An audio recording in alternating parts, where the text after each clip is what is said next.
Dr. Menabro, Pledge of Allegiance.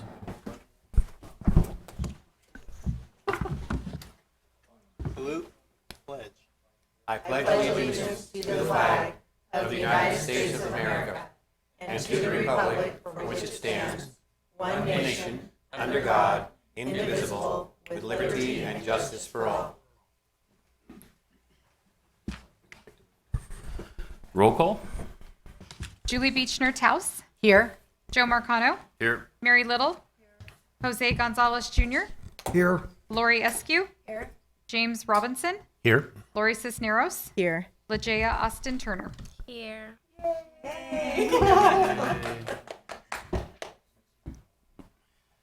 Is there a motion to adopt the agenda?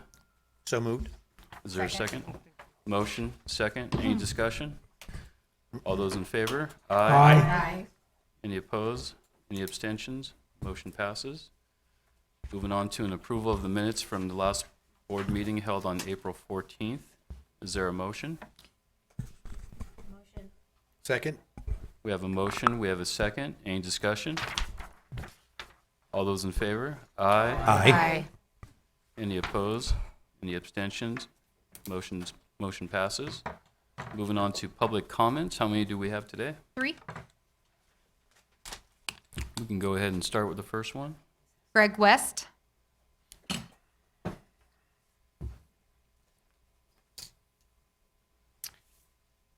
Hi, good evening, board and Dr. Mindaburo.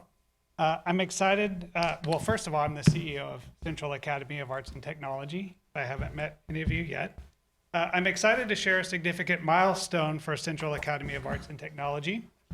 We've officially entered into an agreement for an additional facility, which will allow us to house our TK through second grade students in a dedicated school space of their own, rather than continuing our partnership with First Presbyterian, which is a shared space with the church. This is an important step forward for our school community. As CAT continues to grow, particularly at the high school level, securing additional space is critical to ensuring we can continue serving students and families seeking a high-quality educational option. We currently have hundreds of students on our wait list, and this additional facility helps position us to thoughtfully ensure access while maintaining quality and culture that our families value. Now that we have secured this address, we have resubmitted our material revision to the staff at the Kern County Superintendent of Schools, and we look forward to continuing a collaborative and productive process as we move through the next steps together. I also want to thank my twin tonight, Dr. Mindaburo, for agreeing to agendize both the public hearing and action item for the June meeting. We appreciate the partnership of your team. Lastly, Dr. Kendrick recently just shared an email invitation for all of you to our end-of-year showcase night on May 21st. This event truly is one of the highlights of our school year and provides an opportunity to see the culmination of our students' hard work and artistic growth across drama, music, dance, guitar, poetry, and many other performing arts disciplines they have studied throughout the year. For those of you who attended our fall showcase, you already know how powerful and inspiring these performances are for our students, families, and staff. We sincerely hope more of you are able to join us this spring and experience firsthand the incredible talent and passion of our students. Thank you again for your time and continued partnership. We hope you have a wonderful meeting. Thank you. Thank you. Ellen Schaffhauser,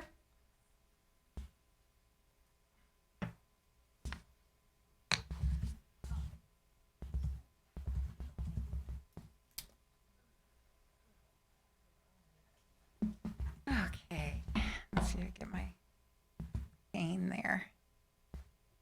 Hi. So, what I'd like to address, I understand that Joel McKay will be speaking on the process of vetting school staff. So I have some questions to Mr. McKay and of the board in reference to this topic. I assume the district already has a vetting process. Was Mr. McKay invited by the board? Did Mr. McKay solicit the board to speak here? I'm very familiar with the vetting process, having been a teacher in various school districts. I want to know how the school district has been vetting personnel up to now. Is the board considering using vetting process used by the government connected to the Department of Defense? Or is this an informal and advisory from DCSA? What data is collected when vetting by DCSA, and who has access to it? Are the school board members included, including superintendent and all of county school board personnel, vetted at present? Will materials that are gathered after Mr. McKay's visit be public? Transparency is appropriate whenever any outside organization, federal, corporate, or nonprofit, presents to a public body. DCSA is a federal security and defense agency of the United States Department of Defense that reports to the Secretary of Defense for Intelligence. I'm sure Mr. McKay will address why the Department of Defense would have an interest in addressing a county school board. Thank you. Thank you. Heather LeJane-Lee.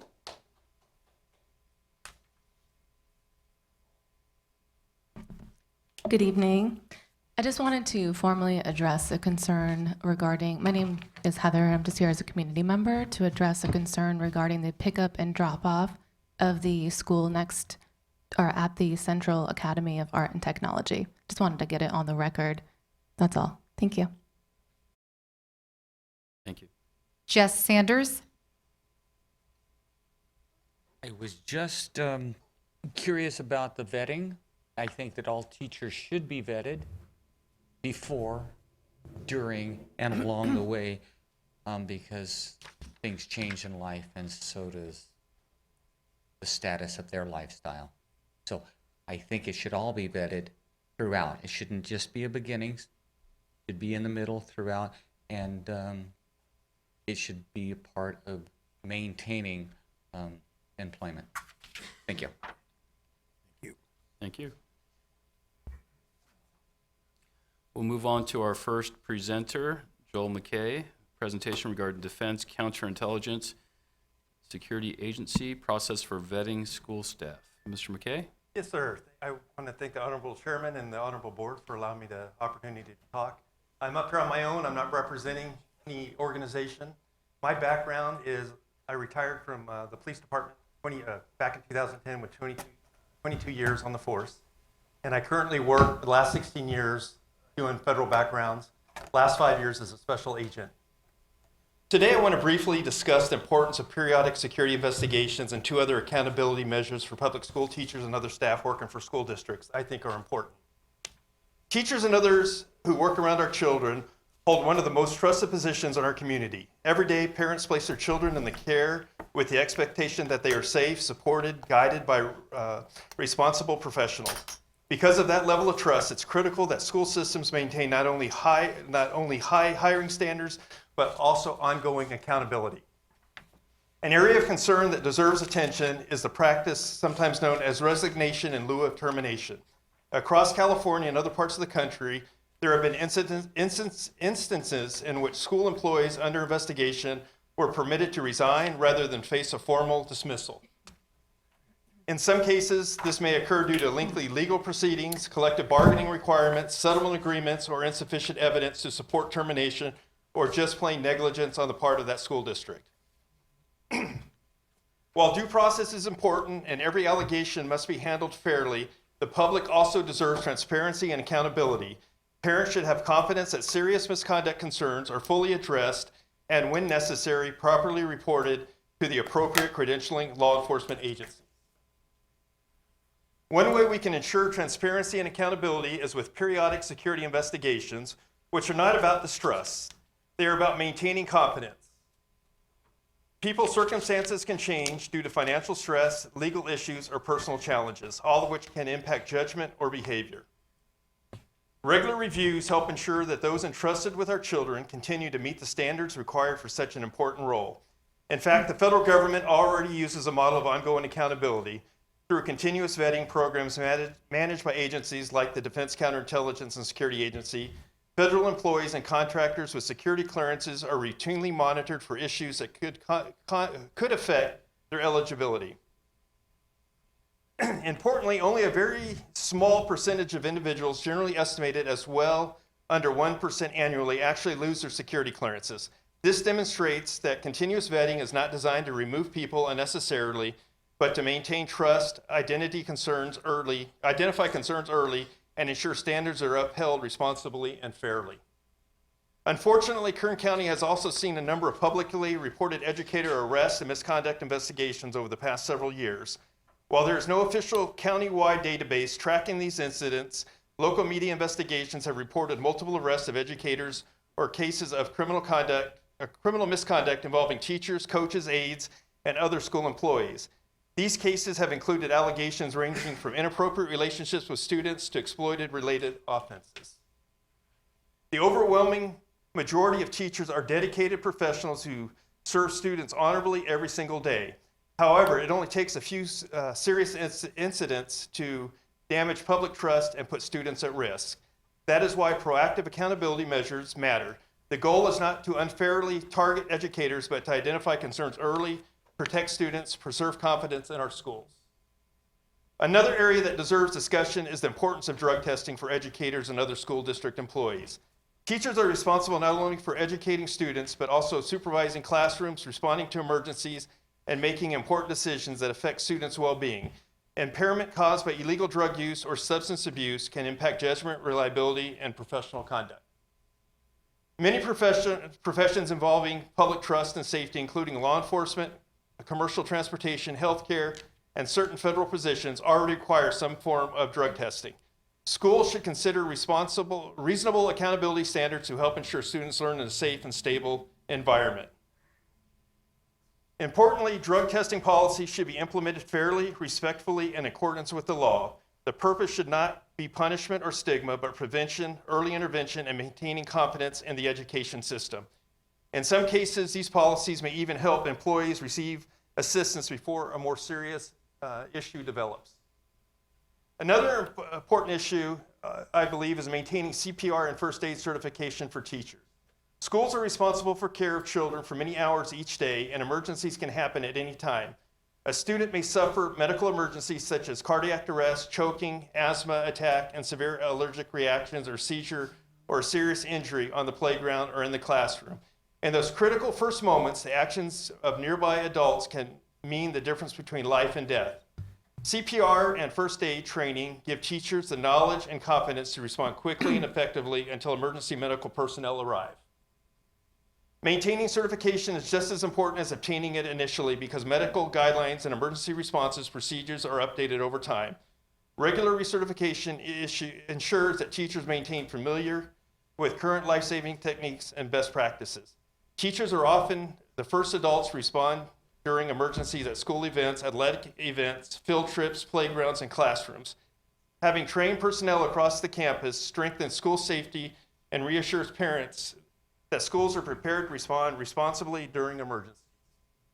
These accountability measures may include updated background checks, verification of professional conduct, reviews of any new legal or ethical concerns, reasonable suspicion or pre-employment drug testing policies, and maintaining current CPR and first aid certifications. When done properly, they protect the students, support school administrators, and even safeguard teachers by ensuring that concerns are addressed early and fairly. Importantly, these processes must remain balanced and respectful. They should protect privacy, follow due process, avoid creating an atmosphere of fear. The goal is not punishment, it's prevention, transparency, professionalism, preparedness, and trust. In today's world, where schools face increasing safety concerns, proactive measures, periodic security investigations, and appropriate accountability standards are tools that can help create a safe, stable, and accountable learning environment for students, teachers, and families alike. All school districts are facing an increased budget restraints, and these recommendations will definitely cost money and place tighter restraints on those district school budgets. The little bit of money spent on these recommendations to identify potential issues can save a school district hundreds of thousands to millions in potential lawsuits when an incident occurs. At the end of the day, this is about one thing: protecting our students while preserving the integrity of teaching profession. When we uphold high standards and maintain them consistently, we strengthen trust between schools, family, and the communities they serve. I want to thank you for your time and allowing me to speak. Thank you. Thank you. Does anyone have questions? I do have one, if that's okay. Thank you. Have you seen an uptick have you seen any sort of a significant uptick in the sorts of incidences you reported at the beginning? In my profession, in my personal, in the federal government, we're seeing an uptick in child molestation cases, child porn, the apps, seeing that. And then in Roseman, we had an incident, I think last year. North Edwards had an incident. You guys just had an incident. Tehachapi just had an incident. So when schools teachers are hired, they go through the fingerprint check. All a fingerprint check tells you that they've been convicted. It doesn't help you in determining who they are. And then when you hire somebody, if you're not out there talking to their coworkers, former principals, you're not going to get the true story. And I know there's a shortage of teachers, and my fear is people are just going to get pushed through to get these positions filled. That was the crux of my question, because I know that there has been a teacher shortage, and I was wondering if some of the laxness in getting people to getting bodies in those places, if there's been any indication that there's been more of these instances than previously reported. I don't know if there's been more. I can tell you in the law enforcement, my years, I was heavily involved in our union, and we saw an uptick where a bad cop was hired from one city. They would just let him go. They said, hey, just go. We're not going to fight it. We're not going to badmouth you. You're going to go. He ended up in another. The city of Southgate, for instance, had that big scandal years ago, probably about 10 years ago, where they were hiring a bunch of corrupt cops from other cities. California just put in a system with posts where cops can lose their certification, so they can't be hired in other cities. And that's what I'm starting to see the uptick here. Not so much, I guess, for the shortages, but I don't think thorough backgrounds by the school districts are just wanting to fill positions and hire people just to get those positions filled. And that's my fear. Is I'm starting to see it's starting to make the news here of these child predators getting into our school systems. So when they have a fingerprint check and something comes up, the school districts cannot dig further about what the charge was. Now, I'll give you an example. I have the perfect example. When I first got into law enforcement, I worked custody. And I had these guys in there bragging, oh, I've been to Corcoran, I've been to this prison, I've been to this prison. And I had another guy working. He goes, you know what? I've done all the stuff you have, but I just wasn't stupid enough to get caught. I'm just as bad as you are, but I haven't been caught. And that's how you do fingerprints. If you haven't been caught, or there's been accusations or anything, it's all, like I said, all fingerprints are going to tell you if you've been convicted. It doesn't go, we should be checking, social media like we're doing now, and, like with the drug testing. Everything I'm preaching, I go through. I was drug tested twice last year. My boss calls me up at 7 o'clock in the morning. What are you doing for the rest of the day? And I said, no, you're going to go get drug tested. So So we don't do an extensive background check on teachers? Like law enforcement, they do an extensive background check. Nothing's done for teachers. There's no background check on teachers. There is when they first start. That's it. But That's it. life changes. You Correct. get into financial issues. You can be Right, blackmailed. correct. Yeah. But once you're in, you're in. There's no periodic. No check. periodic, like, Yeah. hey, we need to check this person. It's their Right. tenure. Let's kind of do a little check on them. Right. So that's my concern is, you have a good person, but like life instances happen in your life where things change. You get into a financial situation, you start smoking a little bit of marijuana, get into drugs, and that affects you, and you start doing things you normally wouldn't do. And if we're not constantly reevaluating every 3 to 5 years or even sooner, we're not going to catch them. These people, it's just going to get worse.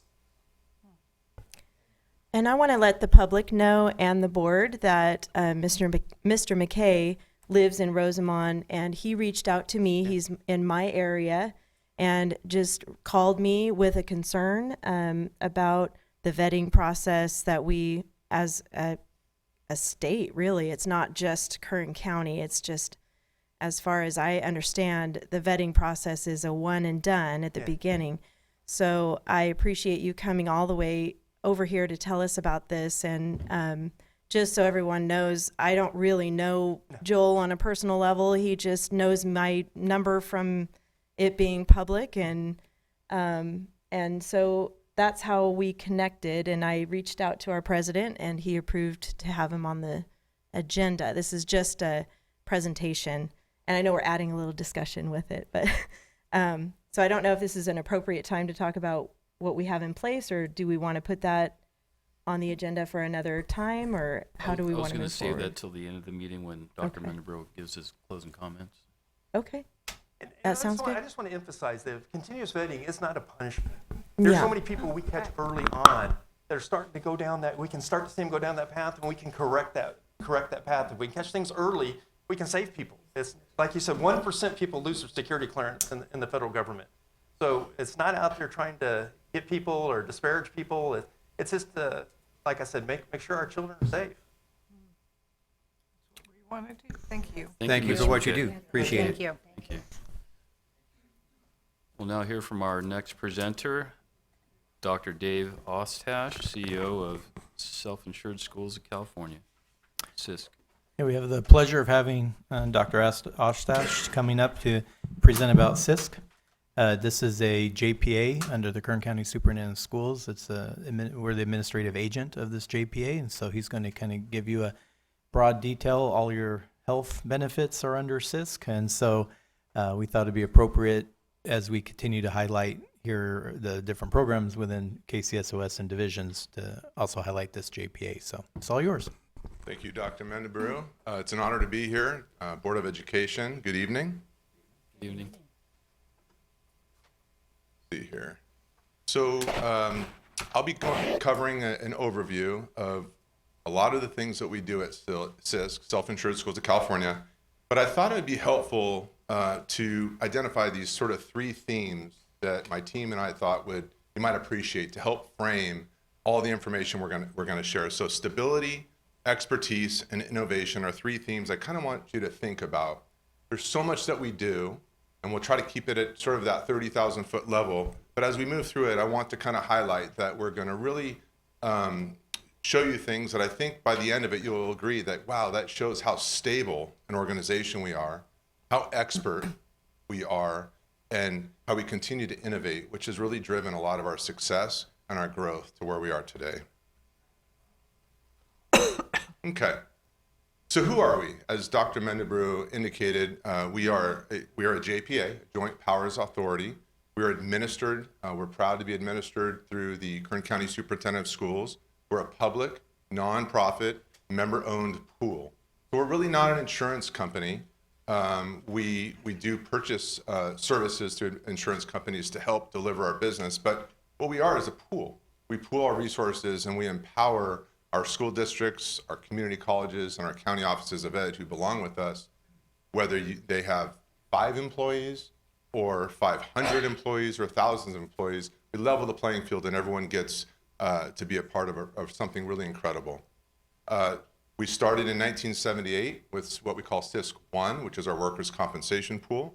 And then in 1979, we added our property and liability pool, SISC 2, and then health benefits, SISC 3. We also have a significant number of services that districts really rely on through our finance department. Now, our finance department is not its own JPA, but we have a number of services which I'll outline. So I want to highlight that we have 3 different JPAs. We have 3 different boards that oversee our operations there. We have 100. While we're really proud of our identity, and there's about 100 of us at SISC, our brand and our mission, and you can see I even have a SISC pin on here. We're really proud to be KCSOS employees. I'm a KCSOS employee, and so we're really proud of that association. Okay, so how do we do it? In the space that we operate, there are a number of other public and private entities who deliver services like us, but we differentiate ourselves and we kind of put ourselves above the rest because there is no broker needed. You don't need to have somebody to broker your business with us. We have solutions that support the entire needs of the district. We're the most affordable. We have the best service. We're a very cohesive one team. Even though we have 3 different JPAs, we have employees who are really dedicated to the entire success of our organization. And even my role as the Chief Executive Officer, I'm a public school educator. I started my career in 1996, 30 years ago, in Sierra Sands Unified School District. And I even remember the day in August of 1996, I got my card, my SISC card, SISC with a K, which we'll cover in a second. And I remember how proud I was to have it then and all of the great reputation that SISC carried with it. And here we are today, for me, 30 years later, and with the same, the same pride and the same great quality. So I said CISC with a K. So back in those Dr. Kelly Blanton days, in the 1980s, CISC was with a K, and that's actually what the brand looked like. Some people have said it kind of looks like the rock band Kiss, just reordered. But that's really what it looked like. And so from 1978 to 1996, we were CISC with a K, Self-Insured Schools of Kern, and it was a great idea back then. And you can see that kind of identifies in the presentation sort of that Kern County-centric mission. But over the years, we grew, and in July of 1996, the boards approved this new logo, Self-Insured Schools of California, CISC with a C, under Dr. Russ Bigler's leadership as CEO at that time. And so that was 18 years later. And then over the last several years, you can see this is our more recent brand, and this is who we are today. And you can see those little dots represent our member entities, and they're from literally, they're throughout all of California, from the Mexican border to the Oregon border, from the ocean to the desert. So in total, we have, among the 3 JPAs, we have about 485 members, 42% of California school districts, community college districts, and county offices of ed. And what do you mean by members? So there's school districts. Let me go back for a second. So members are the district, and I'll get into, we have different kinds of members. We have individual members like you, who are actually CISC card-carrying members, but I'm talking about the entities, which would be a school district like an LEA, local education agency, community college district, or a county office of ed. Those are the 3 eligible members in our pool. Are you going to cover the other 58% of California school districts in this presentation? No. I mean, there's 42%, and where are the other 58%, if I can ask? Yeah, they're in a variety of other JPAs, regional and local JPAs. There are other private entities out there who provide services, and so school districts have the freedom to choose from where to get their services. And CISC is the largest? CISC is the largest in the country. Thank you. You're welcome. Okay, so one of the things that I'm really excited about is we're growing. And when I say we're growing, we're not just growing in members, because I mentioned, Ms. Robinson, that that people have freedom to choose. We actually are not obligated to take member entities. So if they don't present the right type of risk profile, we are not obligated to take them. So it's kind of freedom on both sides. So we grow responsibly and safely, but we also grow in our mindset, and we also grow in the way that we serve. We just have this growth sort of culture, right? And so those 3 dots that you see, or the little chips, little CISC chips, indicate the lower one is the Bakersfield office, which is here at the Larry Ryder building. And then as of late, we have been looking at the way that we compete with our competitors. We also are looking at the way that we serve our membership. We're a statewide pool, so we should look like a statewide pool. We should act like a statewide pool. And so some of our strategic particular positions that are really competitive to recruit and retain, we're looking at ways of allowing some employees to work from other locations in the office. So here's an example I'll pull up. This is an example of an office building that we recently purchased. Kidding. You see this big, beautiful building. No, we have not purchased this building, but we are looking at buildings in the Fresno Clovis area. This is one example of one we're looking at where we could possibly lease, 500 square feet or 800 square feet, depending on if we hire 1 or 2 adjusters in the area. So as a matter of fact, we'll be going up this month to kind of take a look at some of the properties that are vetted for consideration. We've made no obligation yet because we haven't yet hired anyone, but we do have an active advertisement, little plug online, that we are advertising an Adjuster 2 position for our Property and Liability Department and an Indemnity Examiner position for our Workers' Comp Department in the Sacramento and Fresno areas. So this is just an example of a building, one of many we will look at, and depending on if we can find 1 or 2 individuals to fulfill that role, we could be leasing some limited office space in a building like this.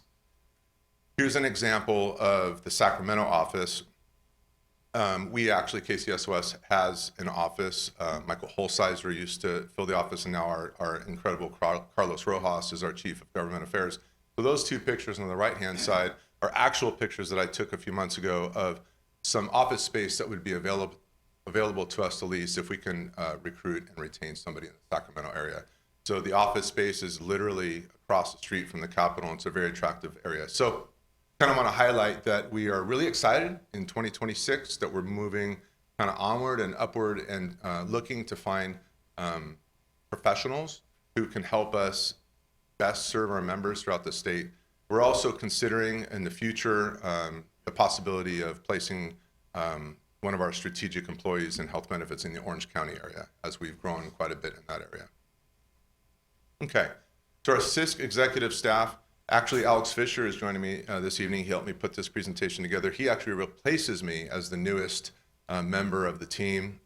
He's our director of communications, and he's almost a year on board and doing an amazing job. I started 3 years ago. Many of you know the name John Steenerson. I call him the Wizard. He's been with CISC for almost 40 years. So, but we have an amazing staff there as listed. We have our deputy executive, our CFO, chief information systems officer, and 3 executive directors. Okay, so as mentioned, CISC is the largest public school pool in the United States. And this is sort of a functional graphic of kind of what we look like. CISC 1, CISC 2, CISC 3, and then all of the associated services in CISC Finance. We'll just kind of go, and this is literally at the 50,000 foot level. So like I mentioned, workers' comp is established in 1978. We have about 43,000 covered employees across 90 school districts and 12 counties. We're talking literally Imperial Valley at the Mexican border all the way up to Lassen and everywhere in between. I should note, it's not in there, but we see about roughly 1,600 claims a year. So fortunately, a fairly small percentage of our employees get injured on the job. We have about 36 dedicated professionals on the 4th floor over there at Larry Ryder who do incredible work, and all 17 of our indemnity examiners, which is our top adjusting position, are state certified as self-insurance administrators. And I'll make a mention of this a little later, but I'll introduce that one of our very exciting innovations is introducing Public School Works as a compliance training platform, which is actually consistent with some of the conversation that we had with our previous speaker here, and it's all about safety. Moving on to CISC 2 and property and liability. We have about 152 districts across 18 counties. We have a total insured property value of about $14 billion. It seems to grow over time because we all know with inflation, buildings are expensive to build and expensive to replace. And we actually have a very dynamic system for maintaining a current assessment of property value, so we're charging the right premium. And then, of course, we have our liability coverages that include bodily injury, property damage, crime, student accidents, cyber liability, terrorism, anything and everything that can happen at a school, at a community college, at a county office of ed that causes liability. We are here to have their backs, essentially. One thing I didn't put here in a bullet point, which is possibly just as important as all of them or more, is we have several key staff members who are safety and loss professionals, and so they're dedicated all day long, all year long, in providing basically inspections of playground equipment or asbestos or conditions, concrete levels of concrete, trip and falls, compliance training, all of it, you name it. So we're there to keep people whole when there's a liability issue, but we're very interested in preventing any of those from happening. So we do have quite a bit of education that comes through our CISC 2. And then CISC 3, which many of us know us through our health benefits because it is our largest JPA. It's very impressive. We have 475 member districts across 44 counties. When I started 3 years ago, we were approaching 400,000 members. We now have almost 424,000 covered individuals. Ms. Little, to your point, we do have member entities, and we have individual members, and they're very important to us. We like to communicate with all of our members, no matter what form. Our senior staff is, we have very little turnover. People come to CISC and they stay at CISC. We have an average of 20 years experience. And remember I mentioned the first thematic of 3 terms of stability. Kind of want to showcase for you that top graph. It represents basically the largest public California entity that also provides health benefits. And you can see that their renewal history is very unstable. It's very unpredictable, and it can cause, for the Jonathan Medinas of the world, it can cause a lot of heartache for predicting and planning for budget. The bottom half of that slide is the graphic that represents the CISC renewal rates over the same period of time over the last decade. And you could see that while we obviously are purchasing the same types of insurance that other pools are purchasing, through our expertise, we're able to use predictive models and put together our health benefit packages and plan in such a way that member entities can predict and plan their budgets much more stably. And we're really proud of this, so I wanted to show this to you. And then we've just a few more things with our health benefits. We've recently added Dr. Warren Brown as a double board certified medical doctor, and he is actually a consultant for us. He once directed the health benefits at Whole Foods, and he's actually providing clinical strategy to us, which is helpful because it allows us to be as independent as possible. I mean, we obviously rely on our partners, and we purchase into great networks like Blue Cross and Blue Shield and Kaiser Permanente and other HMO. But when you have your own clinical strategist, you can operate in a pure independent way, and we're really proud of that. We've been invited to a number of things. I'll highlight that John Steenerson and Nicole Mata, our executive director, have been invited recently and both attended a White House invitation, one of which was for our innovation in cancer screenings, and the other was with our leadership in the space with regard to transparent pharmacy benefit management, and that's saved us many millions of dollars over the years. We created about 5 or 6 years ago our own CISC Symposium. It's an event where our members are invited at no charge to them, and we bring together the latest and the greatest and the best information that districts can use to help administer their own health benefits. It's an important, obviously next to salaries, it's the second biggest investment that school districts make. And let's see, we're very proud of the Proactive Care Plan, and we really promote this. We think it's the future of healthcare. It's the same PPO plan that we all have who have PPO, but it's packaged in a way that really promotes primary care, allows many tiers of $0 cost, irrespective of cost share. And then in a little bit, I'll ask Alex to pass out some flyers of our added value benefits. Over the years, we've really innovated a whole basket of really strong partners who give tailored health care to people who need it. It's the integration of primary and specialized care that's really moved us, and we've had a lot of testimonials of people who have found themselves to be much better taken care of. So I believe if I click the next thing, it's going to show you a quick little video. This is the flyer that he's going to hand out to you, and we'll go ahead and do that now. And I'm going to show a quick 2-minute video that really showcases the Proactive Plan, and then I'll bring it home with just another minute of information. When it comes to health insurance, most of us worry about one thing, meeting the deductible. You pay out of pocket first and hope you've met it before coverage really kicks in. It can feel confusing, unpredictable, and sometimes it keeps people from getting the care they actually need. But what if your health plan worked differently? What if it was designed to remove barriers and encourage you to use your benefits before small issues become big ones? Introducing the CISC Proactive Care Plan, a PPO plan built for smarter, simpler, more proactive healthcare.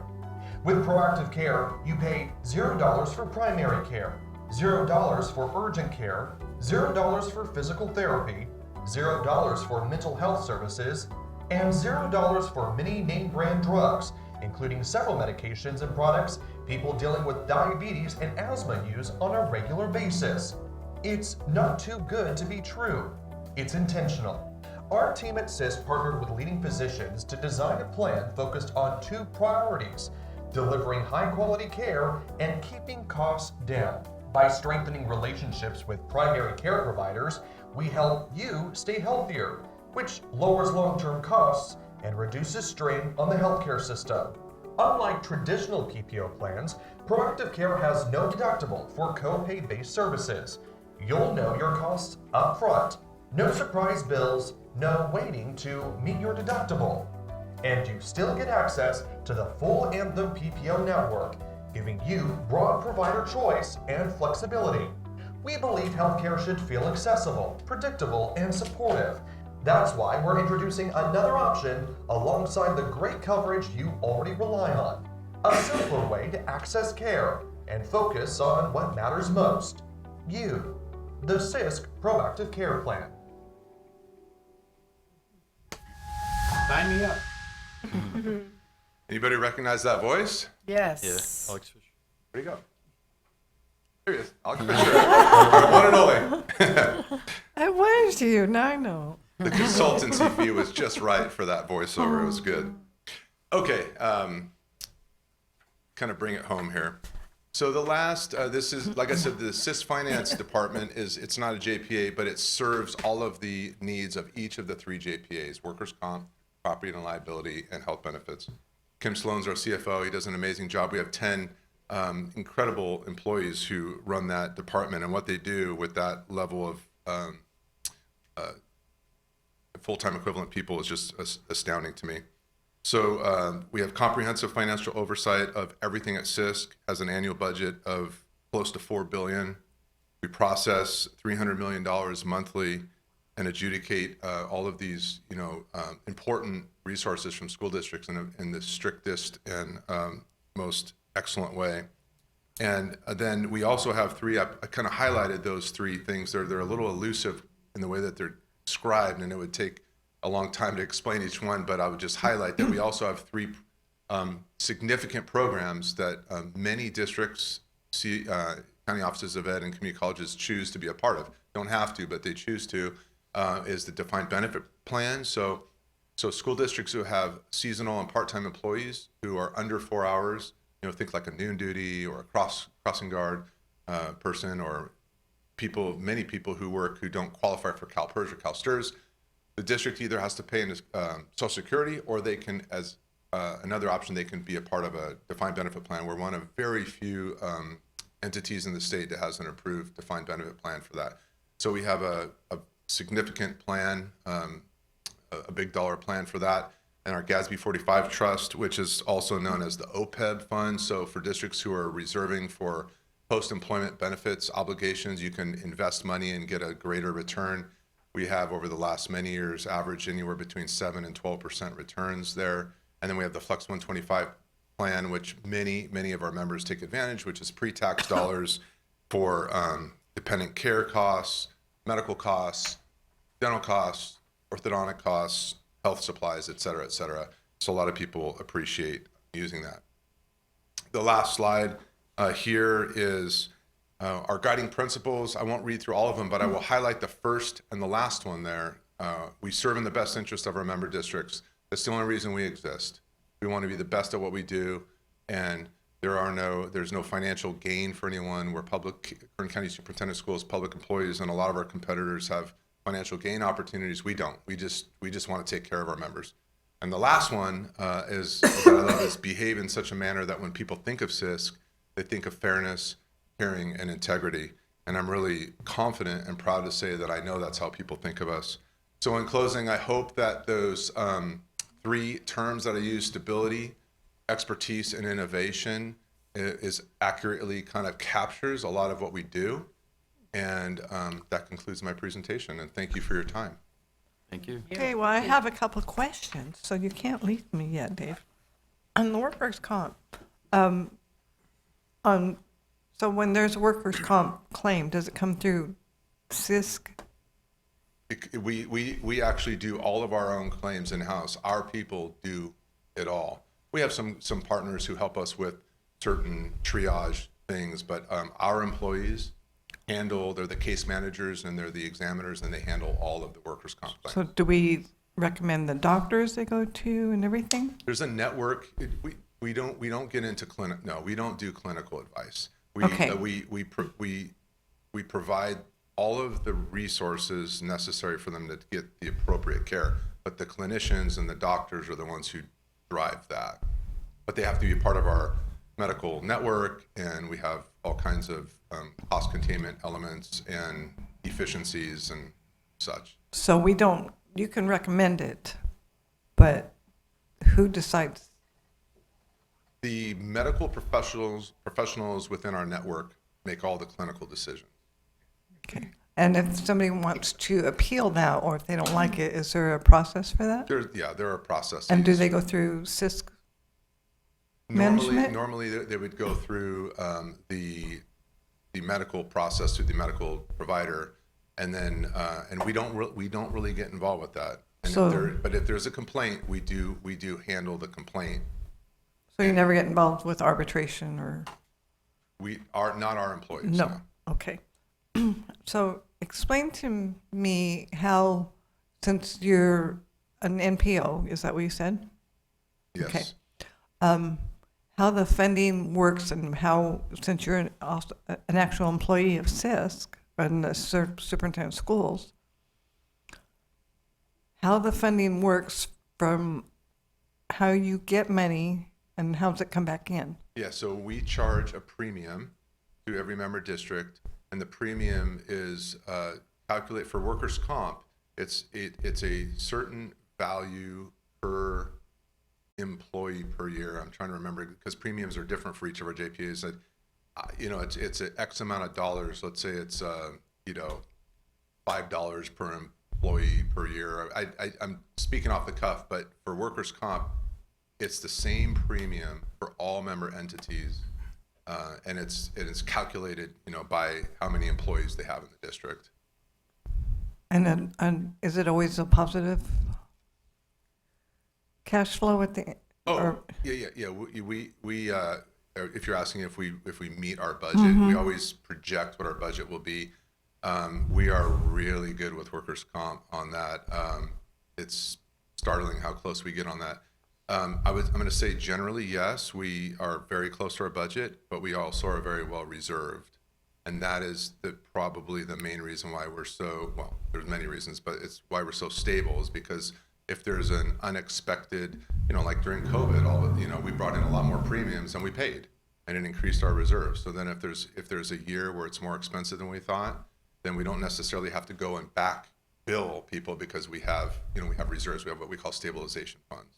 And how do we keep the costs low? Because I know the cost usually for CISC insurance is not extravagant. Prevention. The main thing is prevention. We have safety specialists who go out and do ergonomic evaluations, forklift trainings. We give 5% of premium back for safety credits. So we encourage districts to adopt. They get to do what they want with the 5% kickback on premiums, but we encourage them to buy non-slip shoes for all their cafeteria workers because that's one of the big reasons, that you have a workers' comp claim. Or, some districts are buying, bite sleeves and stuff because in some special needs classrooms, you might get kicking or scratching or biting of employees, and those have emerged as one of the top reasons employees have a claim. And so buy safety equipment. I would say prevention and education is our biggest focus and priority. We're there to pay for whatever happens, but we want to prevent it. That's our number one goal. Thank you. You're welcome. Well, CISC is a household name. It is. And I'm honored that we get to run it and operate it here in Kern County, and that originated here in Kern County. I'm standing on the shoulder of the shoulder of a lot of giants who have come before me. You are, and I've seen it grow throughout the years, and I've been amazed by it. And then anytime you go out anywhere, and I say I have CISC insurance, they're like, that's probably the best that you can get. It is indeed. Thank you for those comments. Thank you. Thank Yeah, you. opens doors happily. They hold the door open for you when you walk in.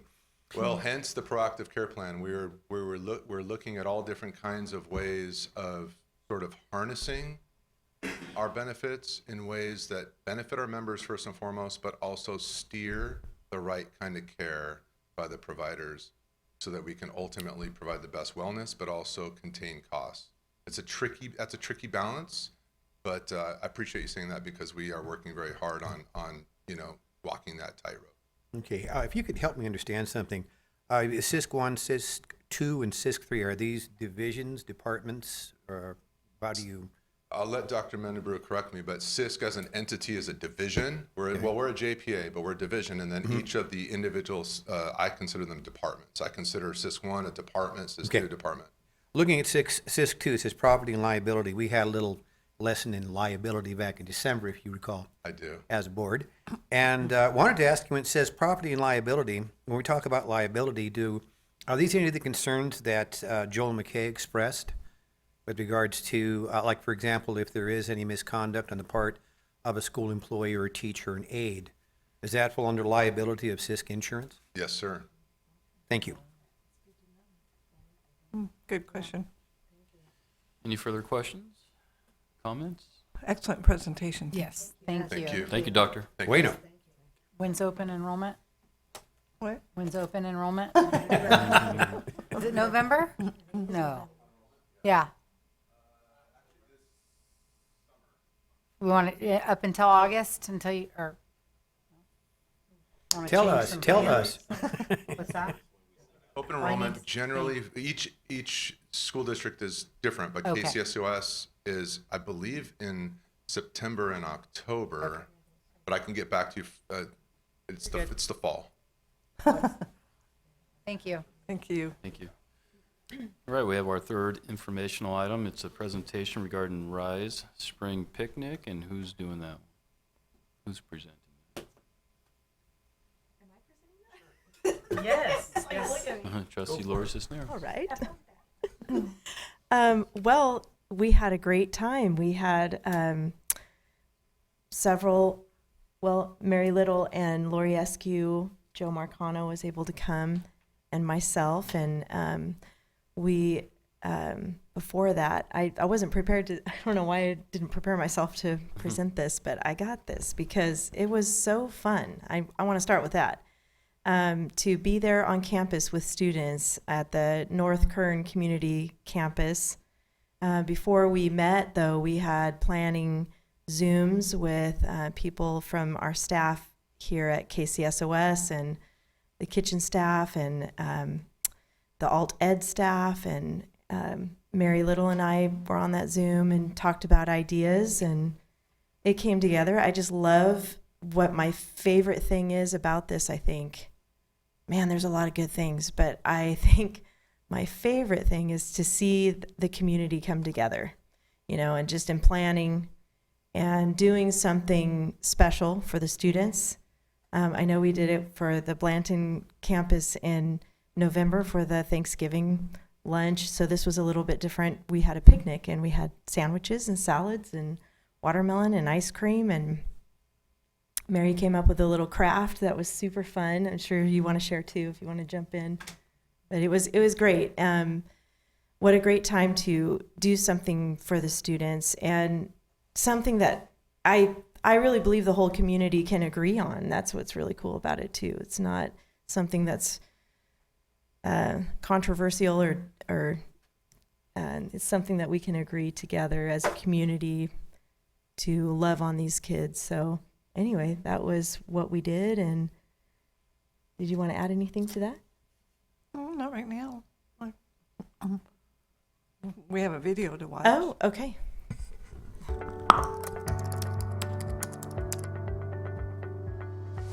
The Kern County Board of Education has been reaching out to the community and creating these Rise and Shine events. And it's just a wonderful opportunity for these families to come together, for the students to showcase their school, to learn about programs that are available to them, to have an opportunity to not just connect with the boards, but with their teachers outside of the classroom, and just really reinforce those relationships. And lastly, it gives them a space to really just have fun and be kids.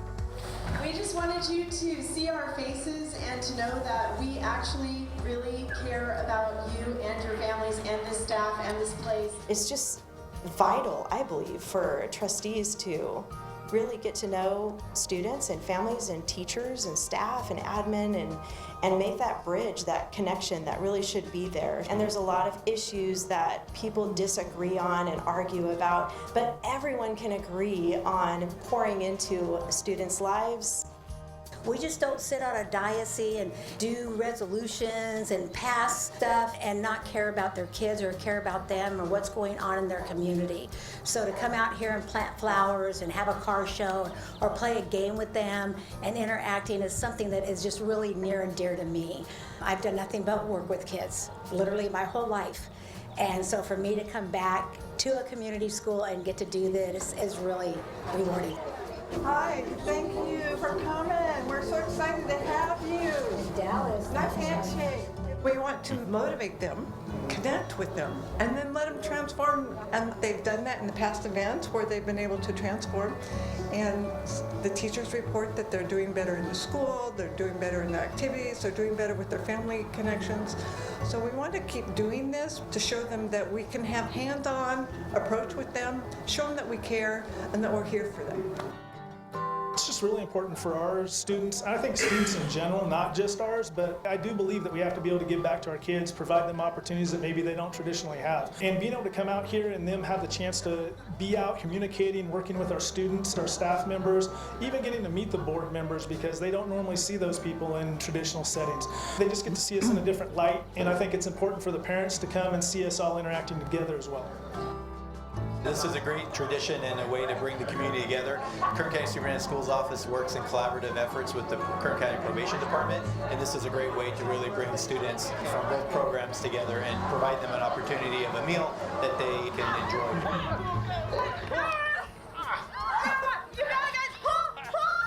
I get excited over the thought of what other people might come up with, some other ideas on what other events can we have and what other activities can we do and how can we bless these kids. And so I would encourage people out there who are trustees to brainstorm with their trustee board members, their superintendent, and think outside the box. And it's just so fun to interact with them. They do more for me than I do for them because it just blesses my heart to see them. I just love it. Oh, it's dead. No, it's not. Watch. They're the next generation. They carry the torch. I want them to know how powerful they are, how important they are, how resourceful they can be, and that nothing can get them down because they can rise and shine.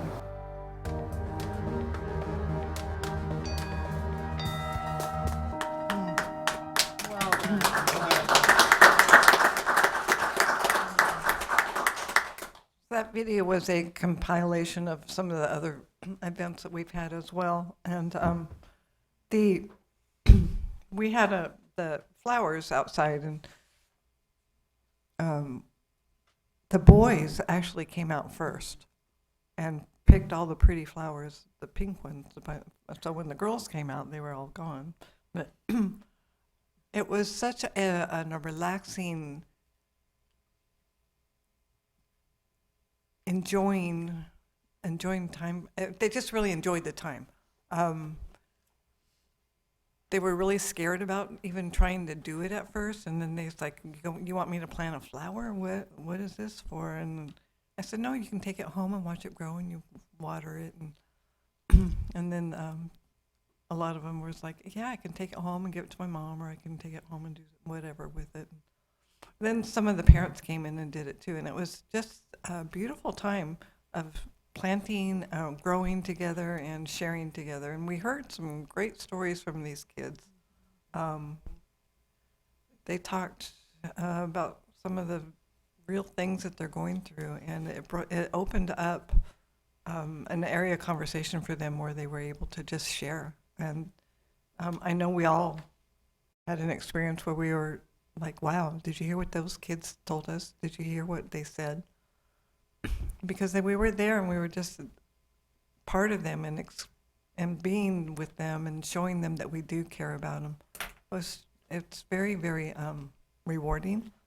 And I look forward to doing this more. That video is what we're going to hopefully take to CSBA when if we get chosen to present. And so if we get chosen to present in December, then that's what we'll take. And I think the kids found out that we weren't judgmental.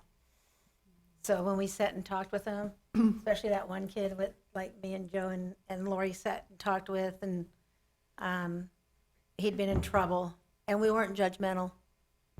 And I think that opened the door for him because, you're in trouble and God can turn you around and, make your life different. And, we didn't say, oh my gosh, you did what? It was like, this can change. You're worthy. You're worthy. Yeah, he was a little shocked that Joe is an attorney, so. But that kid just completed probation, so Right, kudos to him. Hopefully he right, so, stays above yeah. board. I'd like to thank the superintendent of schools, everybody that was involved in that. Desiree, is she still here? Yeah, Desiree, she did a great job. Support from Dr. Mendeborough, John, who does the videography, he's back there. Yeah, the video, it's fantastic, by the way. You guys do a really, really good job. And everybody else that was involved with that. And we had the cars, we had one girl come out and, we had the classic cars and they were talking to her and she was just in love with one of the cars. She just was just gaga over it. And he goes, "Do you want to sit in it?" And she cried for probably 20 minutes. She just crying. She was so excited to be able to just sit in that car. It was so exciting. Great experience. I wanted to say thank you to Raphael out there too, if he's listening in, because he's on our kitchen. He's our kitchen director and did a fantastic job with those sandwiches. I mean, they were top notch with everything. And the students that you guys were talking about, one of them said, "Are you going to tell her what you did?" They were talking to each other. And I said, "You don't have to tell me. It's behind you now. So let's look forward." So that was cool to be able to tell them that, let's not talk about what you did. Let's look at what you're going to do as far as success. So it was a good time to encourage them. And some of them are actually graduating in a few weeks. So it's going to be fun to see them on the stage. Give them a hug and say you did it. So thank you. Thank you. Good job, guys. Yeah, I was glad to see you come out, Joe. So moving on to the action items, we have 4.1 on the consent agenda, approval of graduation diplomas. Is there a motion? I'll move to approve. Is there a second? Second. Motion, second. Any discussion? All those in favor? Aye. Aye. Any opposed? Any abstentions? Motion passes. Moving on to general business, we have a public hearing for the 2026-2027 LCAP and budget overview for parents. Okay, at this time, Desiree Von Flew will come up to review the LCAP and budget overview for parents, and then after she is done, you can open it up for public hearing if there's any questions. This will then be brought back in June at the June board meeting for final approval. So this is just a preview for you at this time.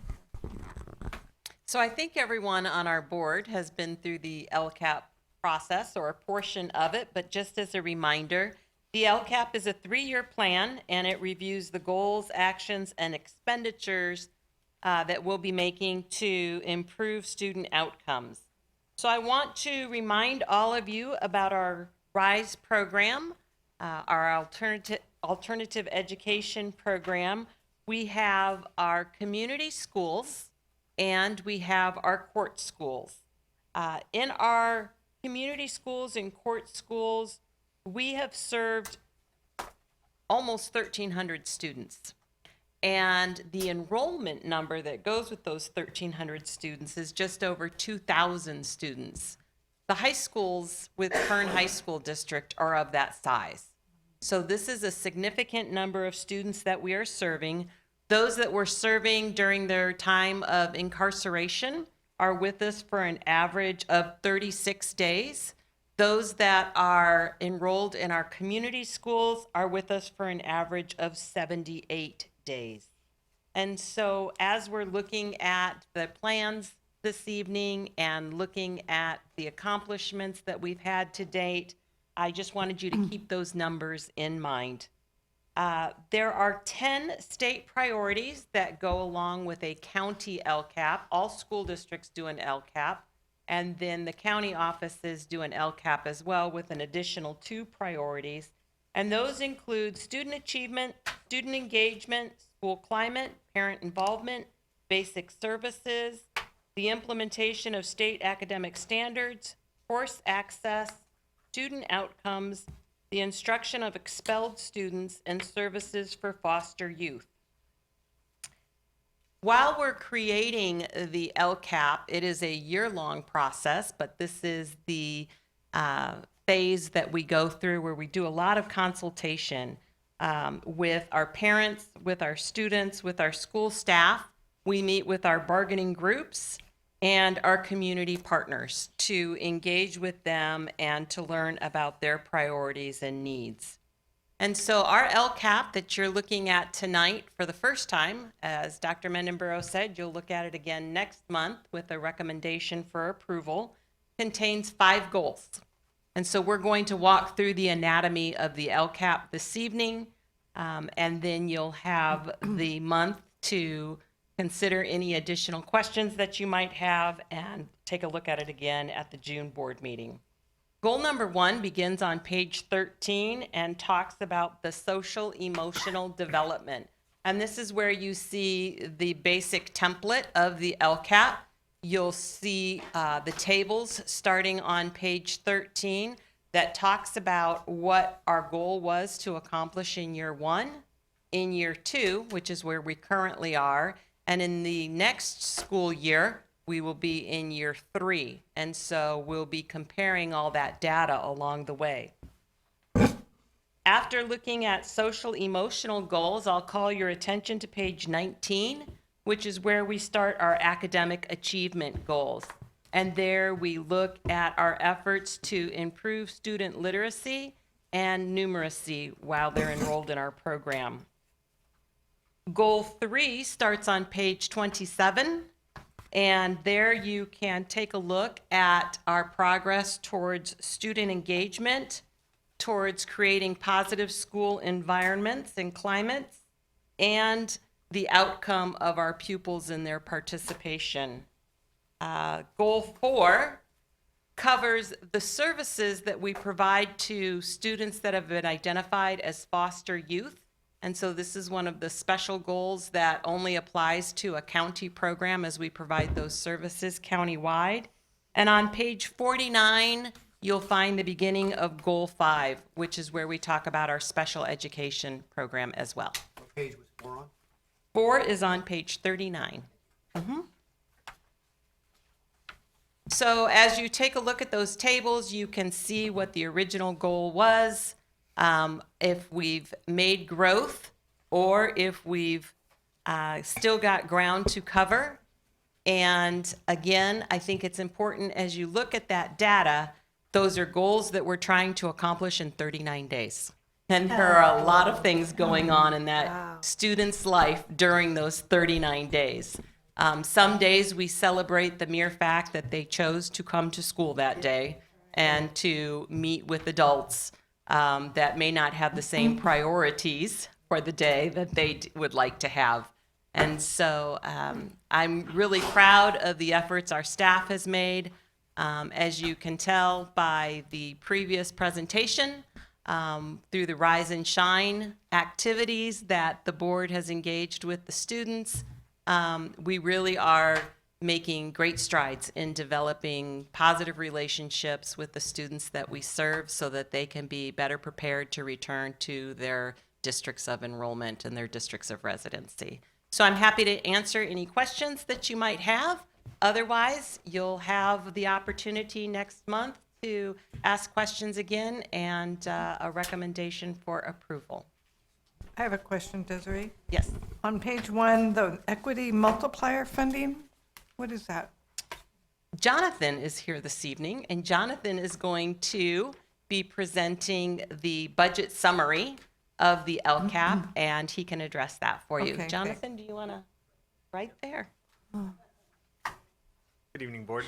So the equity multiplier funding is all based on certain subgroups that that the state of California has determined, and it all revolves around students that move around. So if we have a high level of students that move around coming in and out, then those funds are supposed to be directed principally towards those students.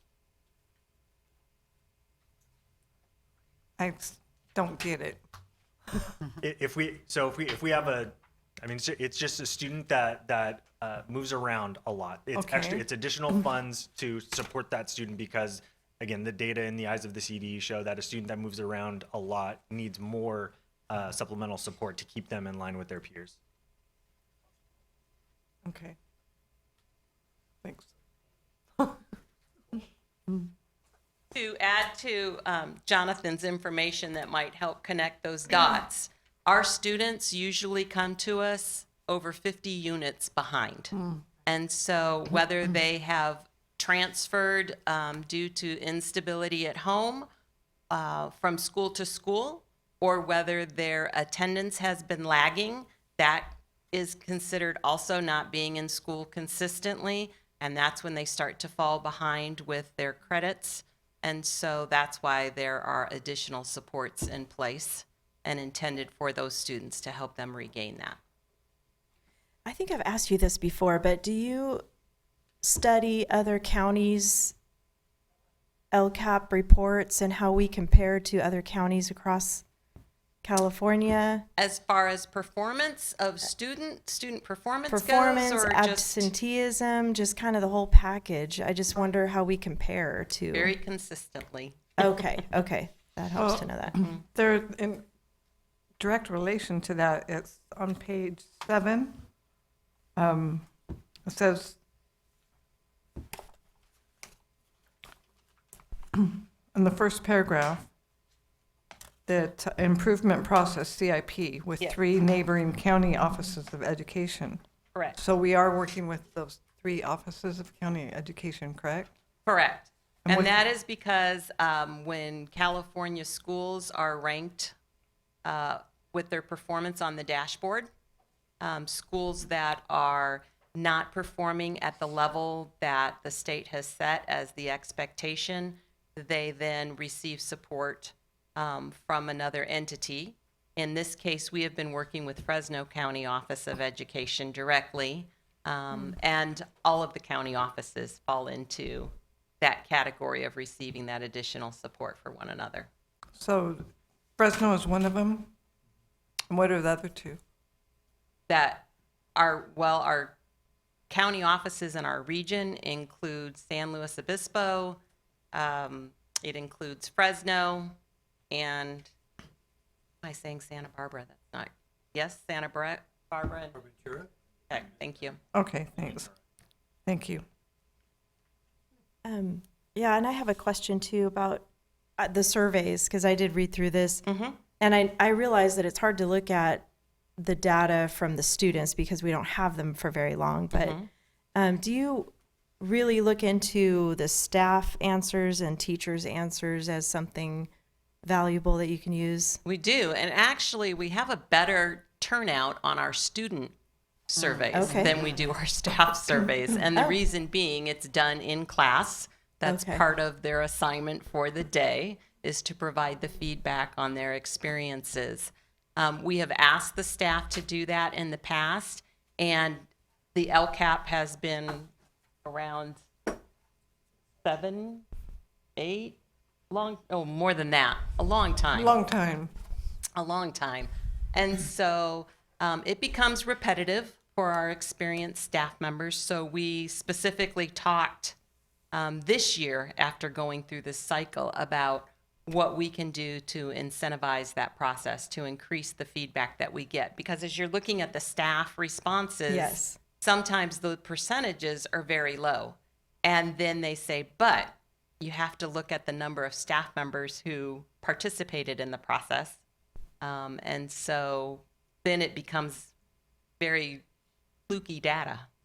I see that. Mhm. 38% of the staff actually did it. So incentives would be cool. Maybe I don't know, pizza party. I mean, we can give you some ideas. Right? My other question, I looked on page 10 at your community partners, and I noticed that the Dolores Huerta Foundation is still listed there. Are we still partners with them after all that's happened in that They are situation? still very interested in sharing thoughts with us. Okay. And that's just brainstorming ideas on how to help the students? Okay, just checking, because I knew they were in the news for a while there, so just checking on that. A little concerned about that. I don't know if that's been resolved completely, but, and then as far as brainstorming ideas with the staff. It just seems like that would be super important to get their feedback on the things that they think would be better for students. I'm sure you do that, but I just want the community to know that that's so Right. valuable to talk to the Absolutely, staff every and staff teachers. member receives the survey. And so that is one of our goals, is to increase that participation level as we move The forward. participation, but I even mean like follow up with what can we do different? How can we make this better? And I've brainstormed with teachers before when I was in the traditional school setting, and it's incredible when you get teachers in a room to brainstorm ideas on how can we improve absenteeism or just participation in class, or student engagement and those types of things, classroom management. Agreed. Yeah. So I'm glad you guys are doing that, because I think that's super valuable. So we'll have a chance to talk more about this next month, it sounds like, because I have other questions, but I don't want to take too long. I've got my pages marked. So we will. This is the time? Okay. Okay. Okay. Okay. All right. Well, while you're looking, yes, go ahead, jump in. I have one that may or may not be relevant. So, our students are graduating way under grade level to where they should be, right? We all know that. Do these students know what their grade level is when they graduate? Or do we know? As far as academic performance and such? Right, so when a student graduates, do we know what grade level they're really testing at? We know that they have completed the coursework for the classes that they're enrolled in, and that work is presented at a level that they're able to explain, participate, all of those engagement factors. Yeah, and I understand that. I understand that they passed the necessary exams or the testing, whatever. They have access to their information as far They as do. when they take a standardized test or something like that. Yes, they get to know But- how they're performing on Right. it. Yes, they know a GPA. They all do, of but those then things. I'm looking at students that graduate and they don't know how to count change, or they don't know how to do some of the simple things that they should know.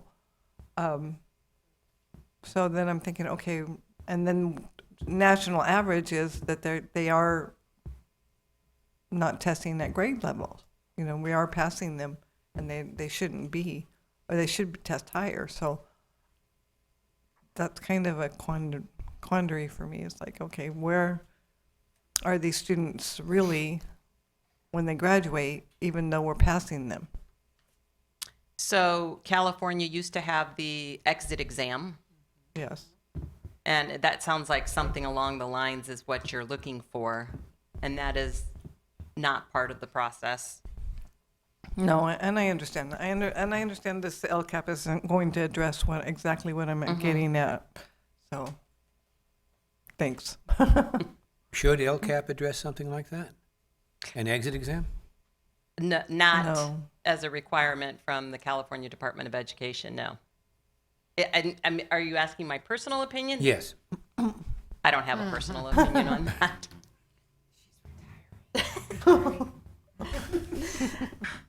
How convenient. Look at the work she's done. It's amazing. I know, we're going to have a party for her. I know. This is tough. And I know because of the revolving door, and these students that come are, it's not just that they're behind academically, they're up against, difficult homes and unstable situations at home and behavioral things. So I do take that into consideration. You can't really compare this to downtown elementary or somewhere, where there's more of a consistent attendance and parent involvement. And so I understand that. But That is good. it's interesting, I'd say this, Lori, because I serve on a site council for a high school, And I just looked at their SIPSA and their WASC mid-year survey, and a lot of these numbers are the same. Now they're larger populations, but I mean, I'm really pleased with some of the feedback that 73% of our students are reporting that they feel safe or that they have someone that they know they can reach out to, because they are a struggling group of students. So, you know, and that's a higher number than I saw on some other school surveys. So I do, I think it's certainly hard to track, obviously, the education piece, because when you have them for 36 days, that's it. But I think there's some really strong data in here that would probably, you know, match up to a lot of schools countywide, and maybe even, especially on the social emotional responses, be even higher, because we're really catering to that small group of students, just like at the Rise picnic, you know, that feel is different. So, yeah, that would just be my thought in sharing that with you. Yeah, that's a good point. I appreciate that. I did have a question on page 24, talking about the data of the graduation rate. It says it's kind of buried in that big paragraph, but the program graduation rate has fluctuated over the years. I think that's kind of what we're all talking about. And then it says this data is dependent on the number of seniors enrolled each year and their credit standing. When a credit deficient fourth year student enrolls in the alternative education program, the program is held responsible for graduating that student on time, even if it is not feasible for them to complete the number of credits necessary in the available time frame. Correct. Okay. So if you could explain that a little bit more. Sure. What action are we talking about I'm here? looking on page 24. Got it, yeah. In that big chunk, that big first paragraph toward the bottom. Action 2.1, yeah, okay. Yep. You see it there? So to break that down for you a little bit, students come to us in groups of cohorts of a class. The class of 26 is preparing to graduate. 99% of those kids, and I'm using a big number just for the sake of example, are going to graduate in 4 years. That's not the case usually in alternative education. But California has a system where they measure if a school is graduating their students within that 4-year period, if they're getting their students through those courses that are required. And so if it takes more than the 4 years, it no longer fits into that expectation, into that category. So that's part of the percentages that you were talking about. Okay. They expect kids to get through in 4 years from day one to the last day of year 4.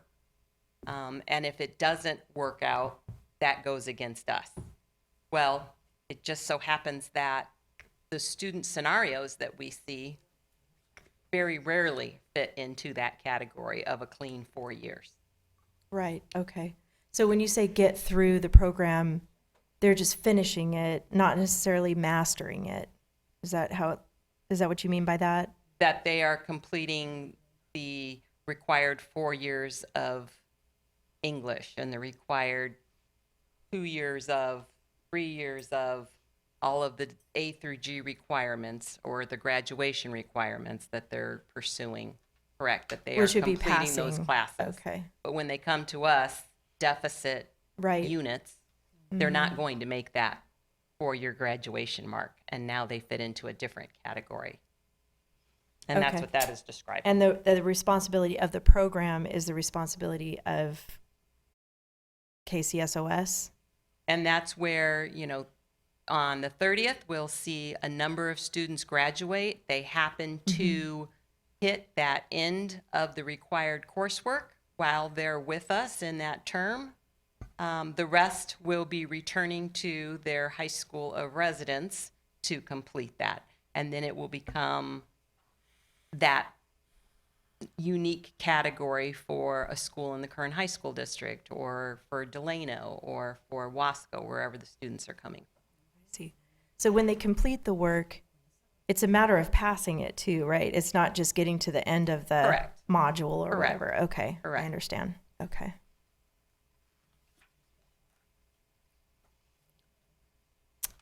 What community school has the biggest population?